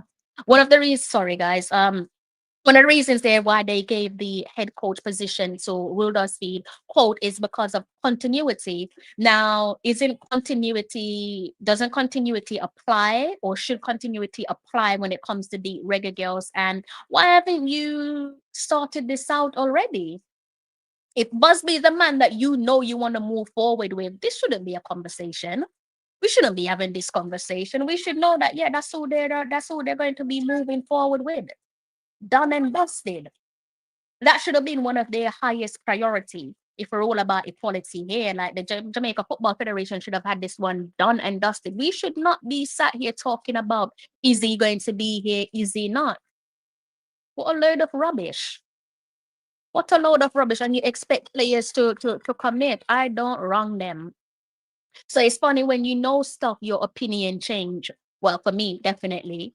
Say the more you know, the more that your opinion is likely to change. And my opinion has definitely changed. We need players who can feed money. And that's why I say that I'm not gonna have a go at Dion. Like, I'm not gonna buy into this, like, he's not a good number 2, he's not this. It's just like, you give the man a empty gun, no bullets. Last time I checked, Dion Burton is not he's not a magician, unless he secretly is and we're not aware. But the last time I checked, that man's not a magician. So I say, give him time. Let's see what he does now that he's got midfield. And let's hope that we add to the midfield, because we can't leave it the way it is. We have to add to the midfield. Izzy should start in middle with Drew. I think I saw a few people that saying that they'd love to see Izzy with a midfield pairing with Drew. Yeah, the uniqueness about Drew Spence is she plays 2 positions, quite literally. Drew is playing it's the 2 for 1. She's basically a 2 for 1 in my opinion. So it's almost, and if we get the system right, it should be a case of you're playing like with her alone, 2 midfielders with Izzy, if that's who they're going with. I have no idea, because I can't name my best starting 11. One best thing Michael Ricketts do for Jamaica football, get our bid for. Did he do that though? I think that's more. That's still the success of Stella Marley. That is still her work. But I get where you're coming from, so respect to you. You're concerned about lack of a system or style that plays out on the pitch, answers the question for me about why many players perform better for clubs. And this is what I am saying. I look, guys, we've been saying this for 2 World Cup cycles now. Wake up. Wake up. This is our golden generation. You guys have to stop. As the 12th man, you have to stop sleeping and stop accepting complacency. Stop accepting my apologies. Yeah, complacency. Don't accept it, because this is our golden generation and we had the same problems in the last World Cup qualification. You see some players play better for their university. When they come to Jamaica, they look like headless chickens. I wonder what the hell's going on here. Good thing I've watched you play for your uni, because I would assume that you're not good. It's not that you're not good. It's just that the coaching isn't maximizing your capabilities and abilities, in my opinion. The ad hoc system seems to rely on individual performance rather than performing as a team, in my opinion. Bless up to Talawa TV greeting. Bless up to you. Big ups to you. I'd want to see Burton as the head coach. Who would he bring though? Probably Paul Hall. He probably walk with Paul Hall as his number 2, but we don't know the answer to that just yet, right? Why Jamaica have a midfield problem? I don't know. It's across the board, like men's team, women's team. I don't know. At least Lauren had a system. He was defensive because he knew our strength back then. Yeah, it's so funny. It's so funny because Vin Blaine said it, that one of the best quotes that he had was that he believes Jamaica can beat the USA, but we need to fix our defense. And I think he's right. I think he's right. Now we're looking and we're saying, boy, we need to fix our midfield. We need to fix our midfield. We need to work on our defense. That's the center backs, and we need more fullbacks. And this is because of the coaching. I will die on this hill. I will die on this hill. That is the reason why you're not seeing the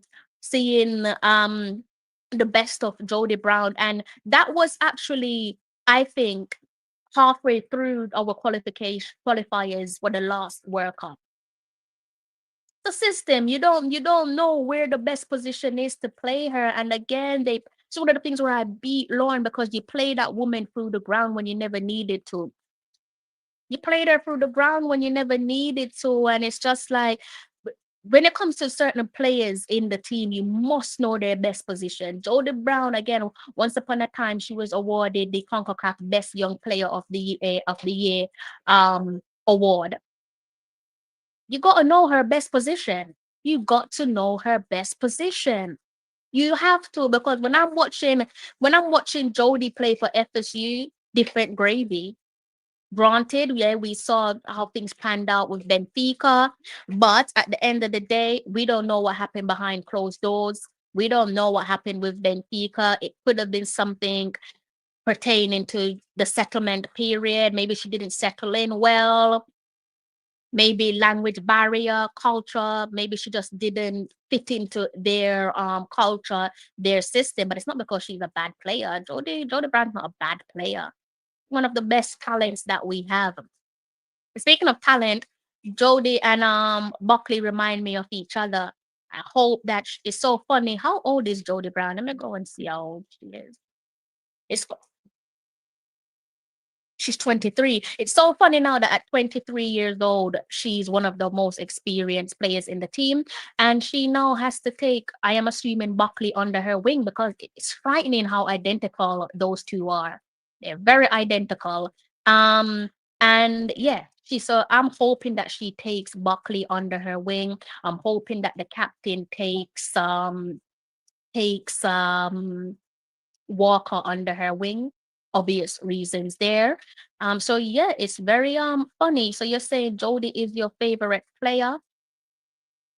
Yeah, Jody has a lot of favorite. Jody's a lot of people favorites. He's a lot of people's favorites. Remember Jamaica drew with France and Brazil, 2 of the tournament's favorites. Our defense was excellent, but I mean, look at us now. We're so 1 minute the defense is solid, next minute we're just like, damn. Where do we go from there? We should always, they see the conveyor belt that Busby uses, or I don't know why I can't hear Mr. Bedford. I'm gonna call him back. The conveyor belt that we use for the as well as the yeah, it's just the attackers. Goalkeepers. That's another thing that we don't have an issue with. Goalkeepers. We need to use that same conveyor belt for the midfielders, the fullbacks, and the centre backs. All right, guys. Mr. Bedford, can you hear me? One moment, guys. Yeah, go on, go on. One moment. You can continue to speak. Hearing you. Yeah, there's a lot of points which I totally agree on. Um, to be honest, um, contact with we already do recognize when we qualify. I just don't get it. Why every time we have a qualifier, there's always this issue of not just continuity, but coach as whether a coach contract is going to be renewed or they're going to continue with this coach. And I know that mentally these things can be very um, stressing on the players, and not only players that want to see, I want the best, I want to perform, but also players coming in because I know that when they are being contacted, discussion, they have certain discussion as to how I'm going to fit into a team, what's my role, because these are the things that they want to know. They don't want to know that they just call them up and then they call them, you don't have any space for them, you have no where to put them, or they just don't know what they're doing. So these things will be a burden on the players also, and it will in turn affect their performance. So instead of them focusing on their football, they're focusing on us. So where do we go from here? Like, what is going to happen to the coach? So far, we have a good chemistry with the coach, and we're not doing anything as to whether they are going to continue with the coach. Who's coming? Who's going to come in? What are the odds of them coming in? What will affect? What will the team structure be like? Who's going to be on the starting level? And these are discussions that probably going on in their head. This is not good for the program, and sometimes they are deliberately done because we have seen the disruption with continuity with the World Cup and also after the World Cup. A lot of people didn't predict us to go through that first round. But that is talking about a mentality where people have had odds are against you, that's what they do. You don't give in. You fight your way and you're upset and you also surprise a lot of. It's like when you don't have any confidence in yourself and the one person that you care about, you know, you look good, you know, say alright. Nobody else doesn't matter, you know, because from that person say you look alright, it's like you shut out everybody else. The same thing. Once the players see what they are, what the team want, or what the coaching staff want, or what the system gonna be like, or what the aim, what's the goal, what's the objective. Does it make sense to have a team and you don't have any aim, you don't have any objective, then what are you playing football for? So You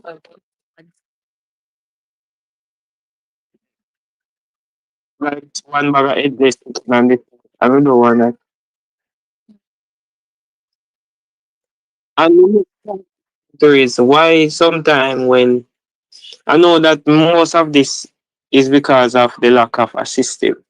But irrespective of whatever system, I think that some of our players in terms of ball control and possession retention, because you're playing for a professional team or a club. Even big clubs out there in Europe, big clubs in other places in Europe or other parts of the world that are playing good football. You do well in terms of controlling it. But these things are basic. When it comes on to the national team, the basics are the fundamental part of football should not be something that we discuss. That should be beyond us because that is for kids, that is for developing players. But professionally, I know it can happen to any players because even the best have a bad game sometimes. But when you're having possession problem in almost every match, that means that there's something happening behind the scene that we are not seeing. And these things are affecting the players' ability to function fully, like our concentrate on the football which we have come to play. Representing your country should be a national pride. Not saying you should go and put yourself in a case where you cannot return and play for your club because most of the time that's where you earn your money. But at the same time, representing your country should be something that you should take pride into as a player. And I'm not going to be biased. I'm going to touch on everybody. Everybody that is a part of the program. So those persons that are a part of the backroom staff, they should be tuned into what the program is about. So, like, I mean, everybody should be going in one direction. And with that now, we will have continuity and fluidity going forward. Then, I mean, we need to identify because football have progressed so much. One time they used to call counteract in football. But now they are still in transitional football. It's not much about protection. It's about how you transition from into midfield to forward. And it's about how quickly you do that the best way to give us the best defensive setup. Because some players might react slowly compared to players that are in transition. And doesn't matter how good of a defender you are, you can be caught off guard and just in that split second, a slick move and there's a goal. But it's time for us to move too much from the long ball. I've seen it in both teams. And we should put, I don't think we need to put the ball on the ground. We don't need some of those unnecessary errors. Unless it's that error too fast. We're on the first we have to pick out the ball and reset and come again. But sometimes some unnecessary long balls, whether it's attempted or they have seen an opening where they can launch a quicker counter attack area. But some of them just they wonder where it's going if they are kicking it out or kicking it to a player. It's about doing their homework, start with a system now and use that system and it is a case where you have to do something different. Like if that system is not working currently, you can come up with a different idea and say, oh, we need to find a way to break this defense right. That's the only way we have to like you're trying something else, but you have to come with a system. Whether it's transitional or defensive. And all area need to improve because when you have good midfield, that means they can dictate the tempo of the game. And even if they give up possession, they can retain it back quickly. Yeah. When you have a good defense, when you have a good defense now, yeah, I'm not saying you're unpenetrable. You can be penetrated. But when you have a good defense system that is moving in a system form, it's going to be hard for a team to really break it up. They have to come really good and those have to be quick. If you're moving like my side sometimes you're gonna always have time to regroup and figure out that attack. And I can use my side because I'm a city man, so I can use my side. My black and I've seen what happened. It seems like our era is coming to an end, but It's it's not a short to North London. I want to, but this year you might win the Premier League. You might win the Champions. You man, and that's exciting because she might not be contributing in goals like last season, but I watched some of the game. The music. Just got to turn him down. Yeah, I think he's muted himself. Are they muted? Yeah, I'm getting a feedback with some music there, Mr. Beckford. I'm trying to avoid any copyright violation. Staying on the topic of the reggae girls, do let me know your thoughts on what's been said so far. Let me know what your biggest concern is. My gripe is it's time to align talent with coaching. We can't dispute the talent. Like we can't go around the talent that we have at our disposal. And let's remind ourselves that you guys might know, but I don't know who is in Busby's 60 player talent pool. But for what it's worth, what we've seen so far is that we have an abundance of talent, and we're definitely spoiled for choices there when it comes to the fire line, the forwards. Now again, like this nonchalant approach here from Busby, it doesn't really work with me.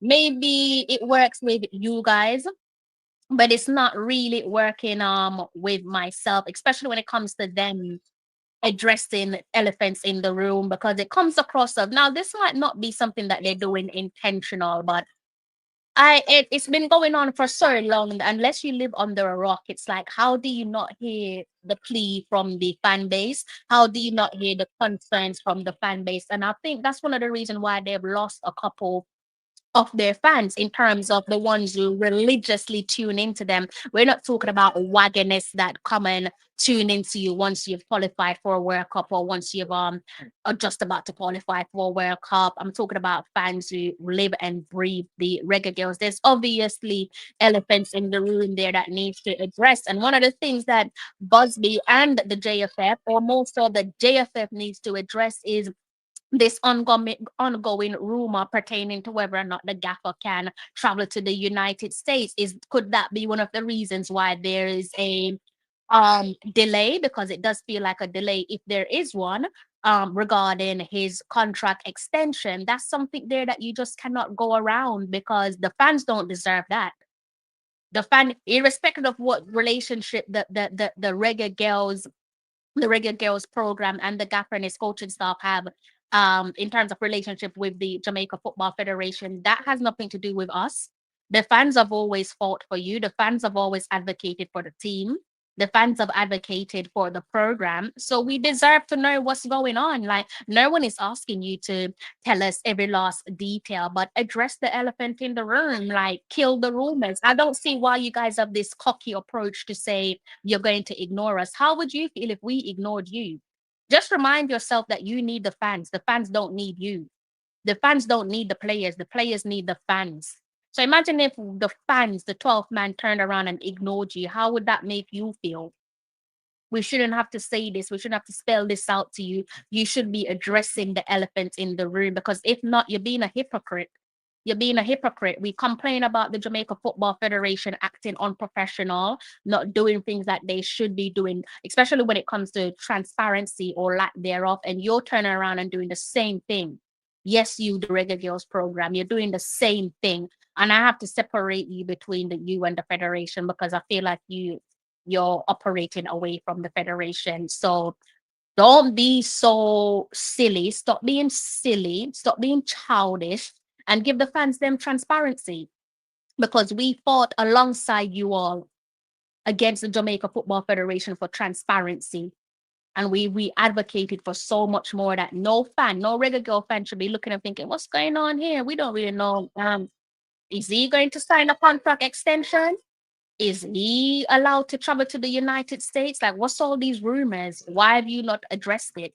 I don't understand why you guys are not addressing it, but it's distasteful. Like, it comes across as a slap in the face. It comes across, now you might not be doing it intentionally, and you might not be aware of the rumors, but if you are aware of it, it's coming across as a massive slap in the face to the fans who have advocated alongside yourself again for transparency. Don't do that.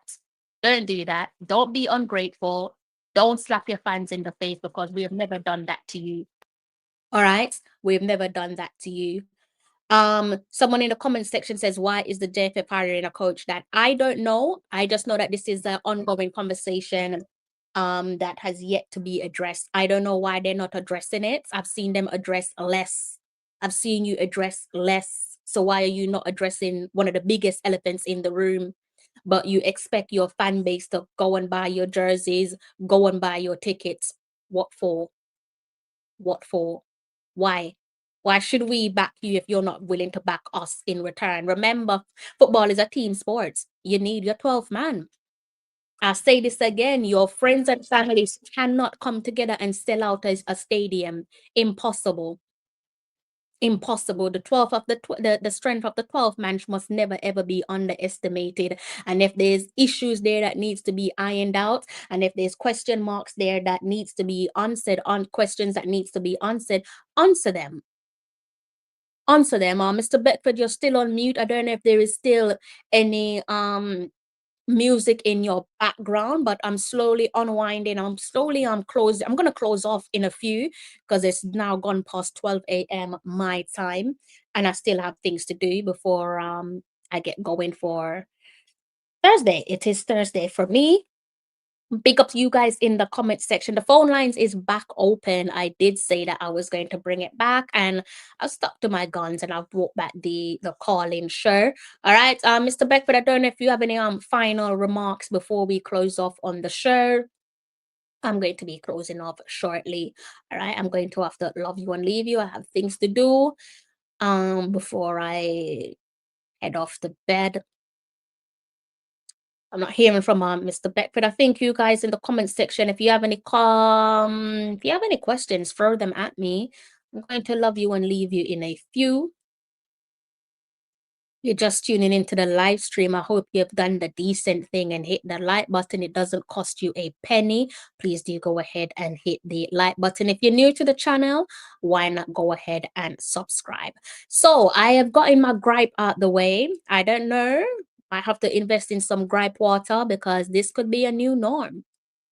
This could be a new norm. Nevertheless, we do have crunch time on the horizon. Reggae Girlz back in action. First up, we have Dominica. This weekend, we can look forward to Dominica. You guys want to see what the table looks like? Does that matter to you right now? Do you want to see what the CONCACAF qualification table looks like? We can go ahead and bring that one up before I close. I think I got a comment at the don't know what's funny, but someone in the comment section is laughing. I don't really know what I said that was that tickled him, but something definitely tickled him in the comment section. Let's go and see. Try and bring something up there for you guys. Hold on.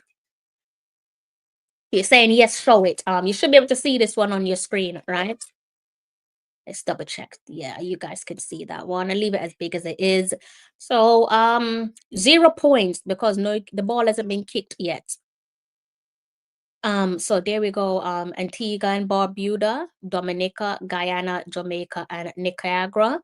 That is our groups. I guess we could talk a little bit more about Antigua.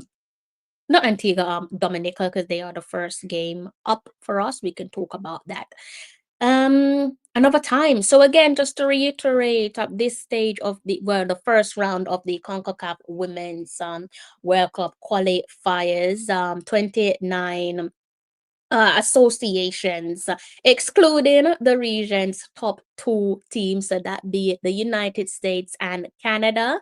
At the closing of the CONCACAF Women's qualifiers, the 6 group winners will join the big hitters, USA and Canada, in next year's Women's CONCACAF Championship. And as I said before earlier on in the show, the championship, similar to previous years, it will serve as the qualifier for both the FIFA 2027 Brazil World Cup as well as the 2028 LA Summer Olympics. So let me know how you guys are feeling if you're watching this one back on a replay. If you're not confident, let me know why you're not confident. Drop a comment in the comment section. All right. And let me know how this one's going to be panning out. You can see here. After that, next year in March, you can see Nicaragua will be another team there that we will be playing against. If I go back, we don't really want to do this, do we? Not the best reading here. I know some of you, a bit like myself, still upset about Mexico beating us. Obviously, I still feel, as I said before, that the game against England was a better performance than the game against USA. It's funny that in it, scoreline really don't tell the bigger picture, in my opinion. But do let me know in the comment section. All right, I'm going to have to love you and leave you. I'm not hearing from Mr. Beckford, so I think that's him done for the night. I think his background is noisy, so hence not hearing from him. Them definitely got to get a new coach because final round play in the USA. That is Dwayne. Pick up yourself, Dwayne. I hope you are back. Ira Vibe says glad Bunny is back. Hopefully she carries her club form into the national team. Yeah. Pass the ball to Bunny and watch her create magic. That's probably going to be the coaching instructions. Hopefully I am wrong. So I'm gonna love you and leave you. I've been speaking of you guys for 2 hours. I really only bargained for 1 hour on the dot, but it's been a while since we've spoken about the Reggae Girls. Couldn't do one for the Trinidad and Tobago match, especially the usual live watch along. Because it just wasn't possible to do a live watch along. I think Mr. Bickford is trying to reconnect. So let me just call him again. I don't know what happened there. I think I somehow lost connection from him. I just realized that my recorder disconnected, so hence me not being able to hear him. But let me just reconnect my system and see if we can hear him. You guys should be able to hear him now. Yeah, Mr. Beckford, before we close off, what's your final comments? I think you're muted. Well, I missed out there was 1 point that wasn't. I don't know what you get touch on after. I wasn't hearing it. But what I want to say is thanks to everyone for watching us episode. And I'm surprised that we don't have more people. I guess the time that we start from person that we put. So but thanks for the support and we continue to comment. We all contribute to tonight. So, and before I go, I want to say that I just hope that this contract started out between Joseph and the Dapper. Well, we can only hope because nothing is really nothing surprised me. Really, nowadays nothing surprised them. So I just sometimes we just but it's not about we have to just accept it. It's time for them to realize that the fans are very important because without the fans who's gonna watch the game and so on. So they need to consider these things more and put out enough information. Give us more clarity. Um like they want to keep us guessing, with these simple matters that should be sorted out before a game or important tournament. And to see that our football is progressing. It doesn't make sense to progress and then regret. That doesn't help it because football have changed around those teams are improving and more people smaller nation taking football more serious because they've seen on a global stage what it can do and the benefits of all we need to do is come up with a better system. Not just about recruiting talent, but managing as the best you manage the pool, the better the team put together. So we have players out are unavailable, we have adequate backup to continue that program because everybody that is in the squad or in that pool is buying to this idea of going forward, of buying to this. People care. We want to be a team that will play USA, say Canada. It's time for us to be talking about these things. We should not. No, I agree. I agree. And Well, this you see with the Reggae Girls, and this is why I am so critical of the last two gaffers, because really and truly, Vimbane was the only one that said that we can beat the USA. Lorne didn't look like he fancied beating them. Busby don't look like he fancies beating them. Like we are Reggae Girls, it's just like, and again it does come from the coach and then trickle down to the players. Like what's this obsession with wanting to to play servants to the USA. Like, where does this obsession come from? Like, why does it have to be like that? We should be having the mindset, because at the end of the day, they're also going through a transitional period. So we should be having the mindset, irrespective of whether they're one of the giants in world football. For you to be be the best, you have to dethrone the best. We should have that mindset to say we want to beat the United States. We want to beat Canada, because look at the way we played against USA, and then look at how we played against England. It's two different mindsets, two different attitudes, two different mindsets, two different attitudes. So that's something there that we need to nip in the bud. We need to cut that out. We need to stop bowing down to the USA. We need to be looking at dethroning them. We need to be looking at dethroning the United States. 9 times they've won the championship, the CONCACAF. What, you have no desire to want to win the championship? This is always just always going to be with a golden generation. So much quality players at our disposal, and we have no desire to want to take that crown from them. I'm not sense to show up to the party then. Oh, and why are we in this phone? Aside from, sorry to interject there, Mr. Beckford, remember, aside from the USA, it's only Canada that's taking that crown. And I think Canada done it, what, twice? USA's done it 9 times.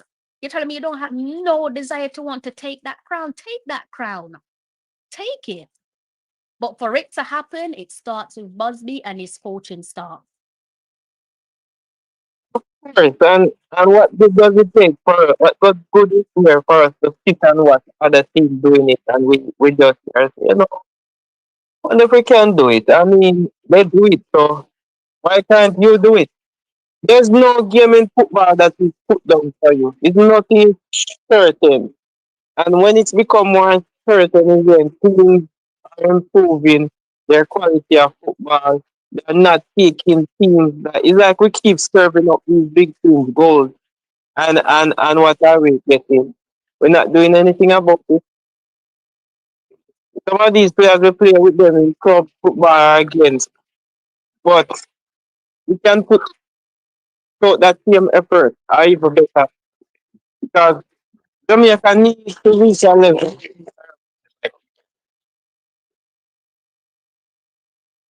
Yeah, I think you got the yang yang in the background. You just had to mute a bit, but that's gonna be a continuous gripe, I think, guys, and it's something that we shouldn't settle for.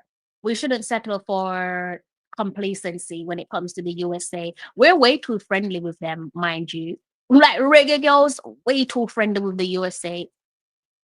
Way too friendly with Canada. And yes, I know that some of the girls grew up, through university and so on with a couple of the American girls, but so what? So what? Who the hell cares? So what? You can be friends when the referee blows their final whistle, but can't be friend when for 90 minutes you can put aside your friendship because they don't care about you like that. They're not going out there saying, "Oh, take it easy," because we used to be roommates. They don't care about you like that. So why do you care about them? Starts with the coach, starts with the gaffer, starts with his backroom staff. We saw how we played against Brazil at the World Cup. Saw how we played against France. Different mentality. And again, and you can say, but that was Lorne, yeah. But look at how Lorne played against USA also. Lon was more keen to tell us who he coached and who he did not coach. Who the hell cares? Who the hell cares? Like, to go out there with the mindset of wanting to this. If the ambition isn't to take that championship crown away from the USA, don't go. Because if it was the Reggae Boyz, I'm telling you, as deluded that they're so deluded, they're going there to win. They're saying that they're going there to win. That's one thing about them. The hype is that the expectation is that we have a deluded fan base. The expectation for the Reggae Boyz is that they're going there to win. We have a deluded fan base to beat the bigger boys, but the expectation is there. Expectation isn't there for the Reggae Girlz. All people want is for them to just qualify for World Cup, and I say just with the greatest ounce of respect because I expect more from you. World Cup qualification alone for me is no longer good enough. I'm going to That's Mexico. We beat to qualify and we play them in a friendly. They whipped us. What that means? Things don't go, people around us are just, they're not going to sit and they're going to take. I mean, a country like Mexico, they know that they are bigger than us. And they are looking on the situation and say, look at me as some people. Probably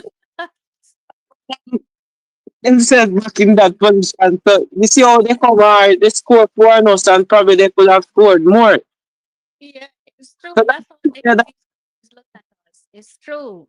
It's true. you should be looking at the same thing, not because you're big. Well, if you are certainly, if you are Goliath, we are David. That's how we feel look at it. We need to see this team, or you're gonna get one more people come on board who want to help the program or our brand is going to. I know that if tomorrow we beat this team on a consistent base level, I know that the support coming in is going to be far more better. And even if JFF want to take all the credit from these girls' performance, it's still gonna be because since they are complaining that cash, that problem will probably become less of a issue. Big sponsors will be coming on board because they see the opportunity to cash in on this opportunity. Because we have become a brand, we are winning, and they are not looking at the bigger picture. The bigger picture is how are you going to attract sponsors, big name sponsors? Are you going to have these people interested in the program or buying the program? These people that are doing it, it's like an investment to them. And they are not going to invest in something that they don't want to have any good returns on. So business thing, football is not just always investment. No, it's just become more of a business. And I say that before and I'm saying it again. The moment that we start to think beyond today, that's when our football is going to improve. It's time for us to stop 4, 5, 6, or whatever news can be. It doesn't look pretty. I hate to small Jamaica is. This is all I don't want to see here. And here we are going to go to America. No, yeah, I agree with you. I'm looking at the time. It's now what 18 past 12 in the morning. Have some stuff that I need to do before I try and get some sleep. So, Mr. Beckford, I think this is a conversation that we will have to continue on another show. But when you see the headphones on, it means the phone lines open, right? So massive thank you to those of you there in the comment section and to those of you who are silently watching. This live stream could not have gone the way that it did without each and every one of you. I hope you've used your manners and hit that like button. I'm going to be seeing if we're yeah, the plan is to give you guys a live watch along. Would love to give you guys a live watch along of the Dominica game as to be expected. So yeah, we're gonna see if that is possible. All right, and yeah, I'm gonna see if I can give you guys some more content. I'm just realized it's Thursday for me, so if I don't see you later on or on Friday, I do hope that you have a great Thursday and a wonderful Friday when it comes. And if you're not here with me over the weekend, have a smashing weekend. All right. The girls are getting ready to kick off their I'll say 3 successive World Cup campaign in the bag. Very important task ahead. Brazil 2027, 3 in a row. Who says no? Let me know in the comments section. And look who it is. I've not seen you in a very long time. I hope you're in good health. Hope all of you in the comment section are in great health. I'm going to have to love you and leave you. I think I've said more than I needed to on tonight's stream. All right. If you're out and about, I do hope that you make it home safe and unharmed because doing so is a underrated blessing. I revives. Yeah, I'm aiming to do a live watch along for you guys. Okay, that is the aim. On your way out, do go ahead and hit the like button. If you see Busby out in the streets, I think he's in Jamaica and resides in Jamaica. The last time he said, tap him on his shoulder and tell him to do this. Say this.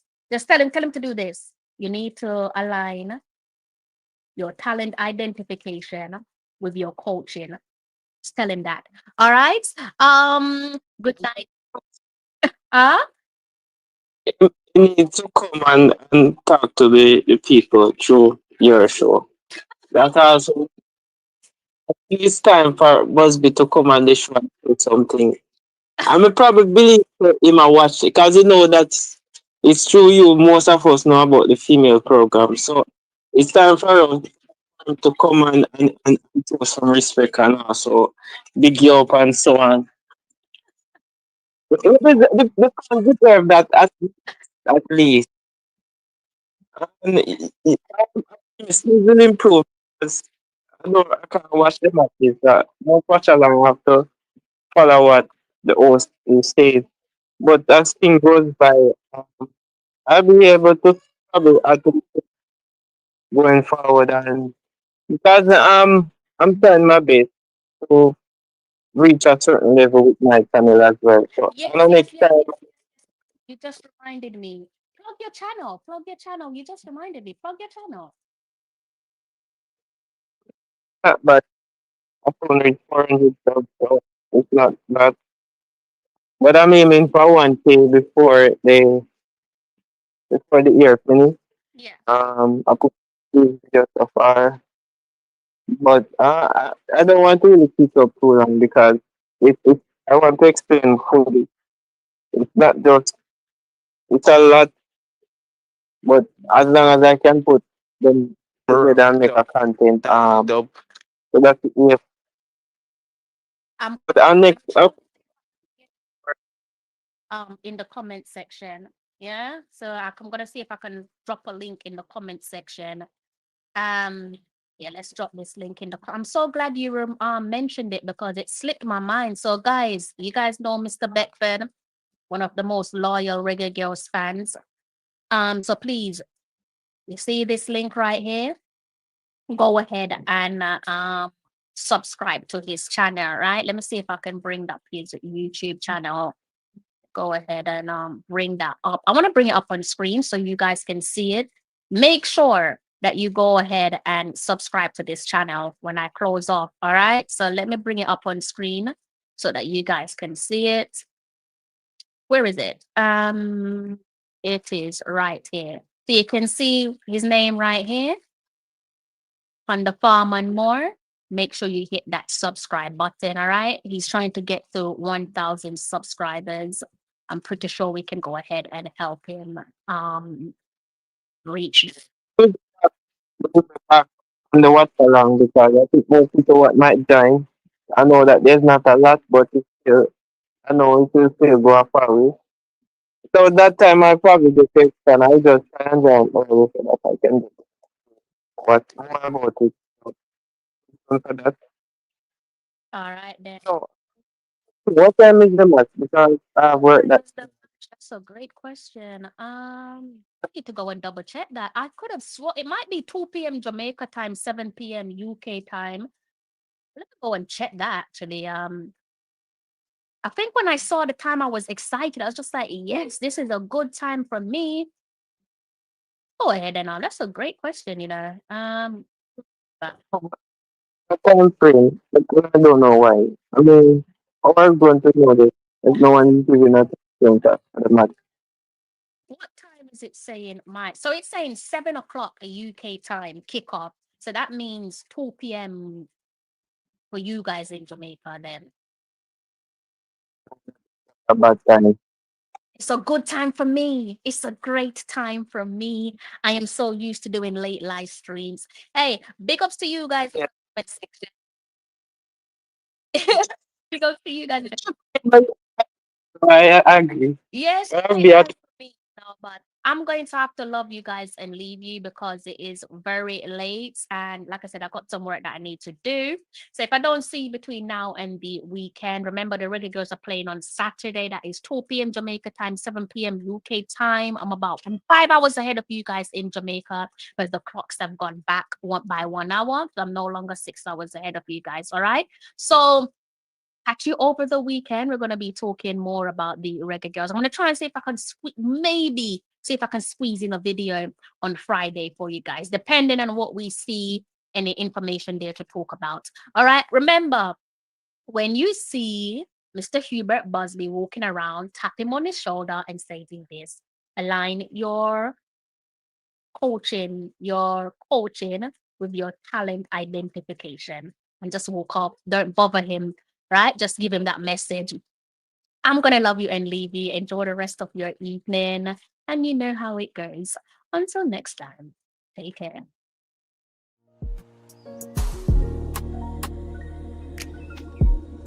We built this out of love, out of pride, shining a light from the island to the diaspora to the world. A golden beacon of sports, music, and everything in between. The very best of Jamaica. We're little, but we're Talawa.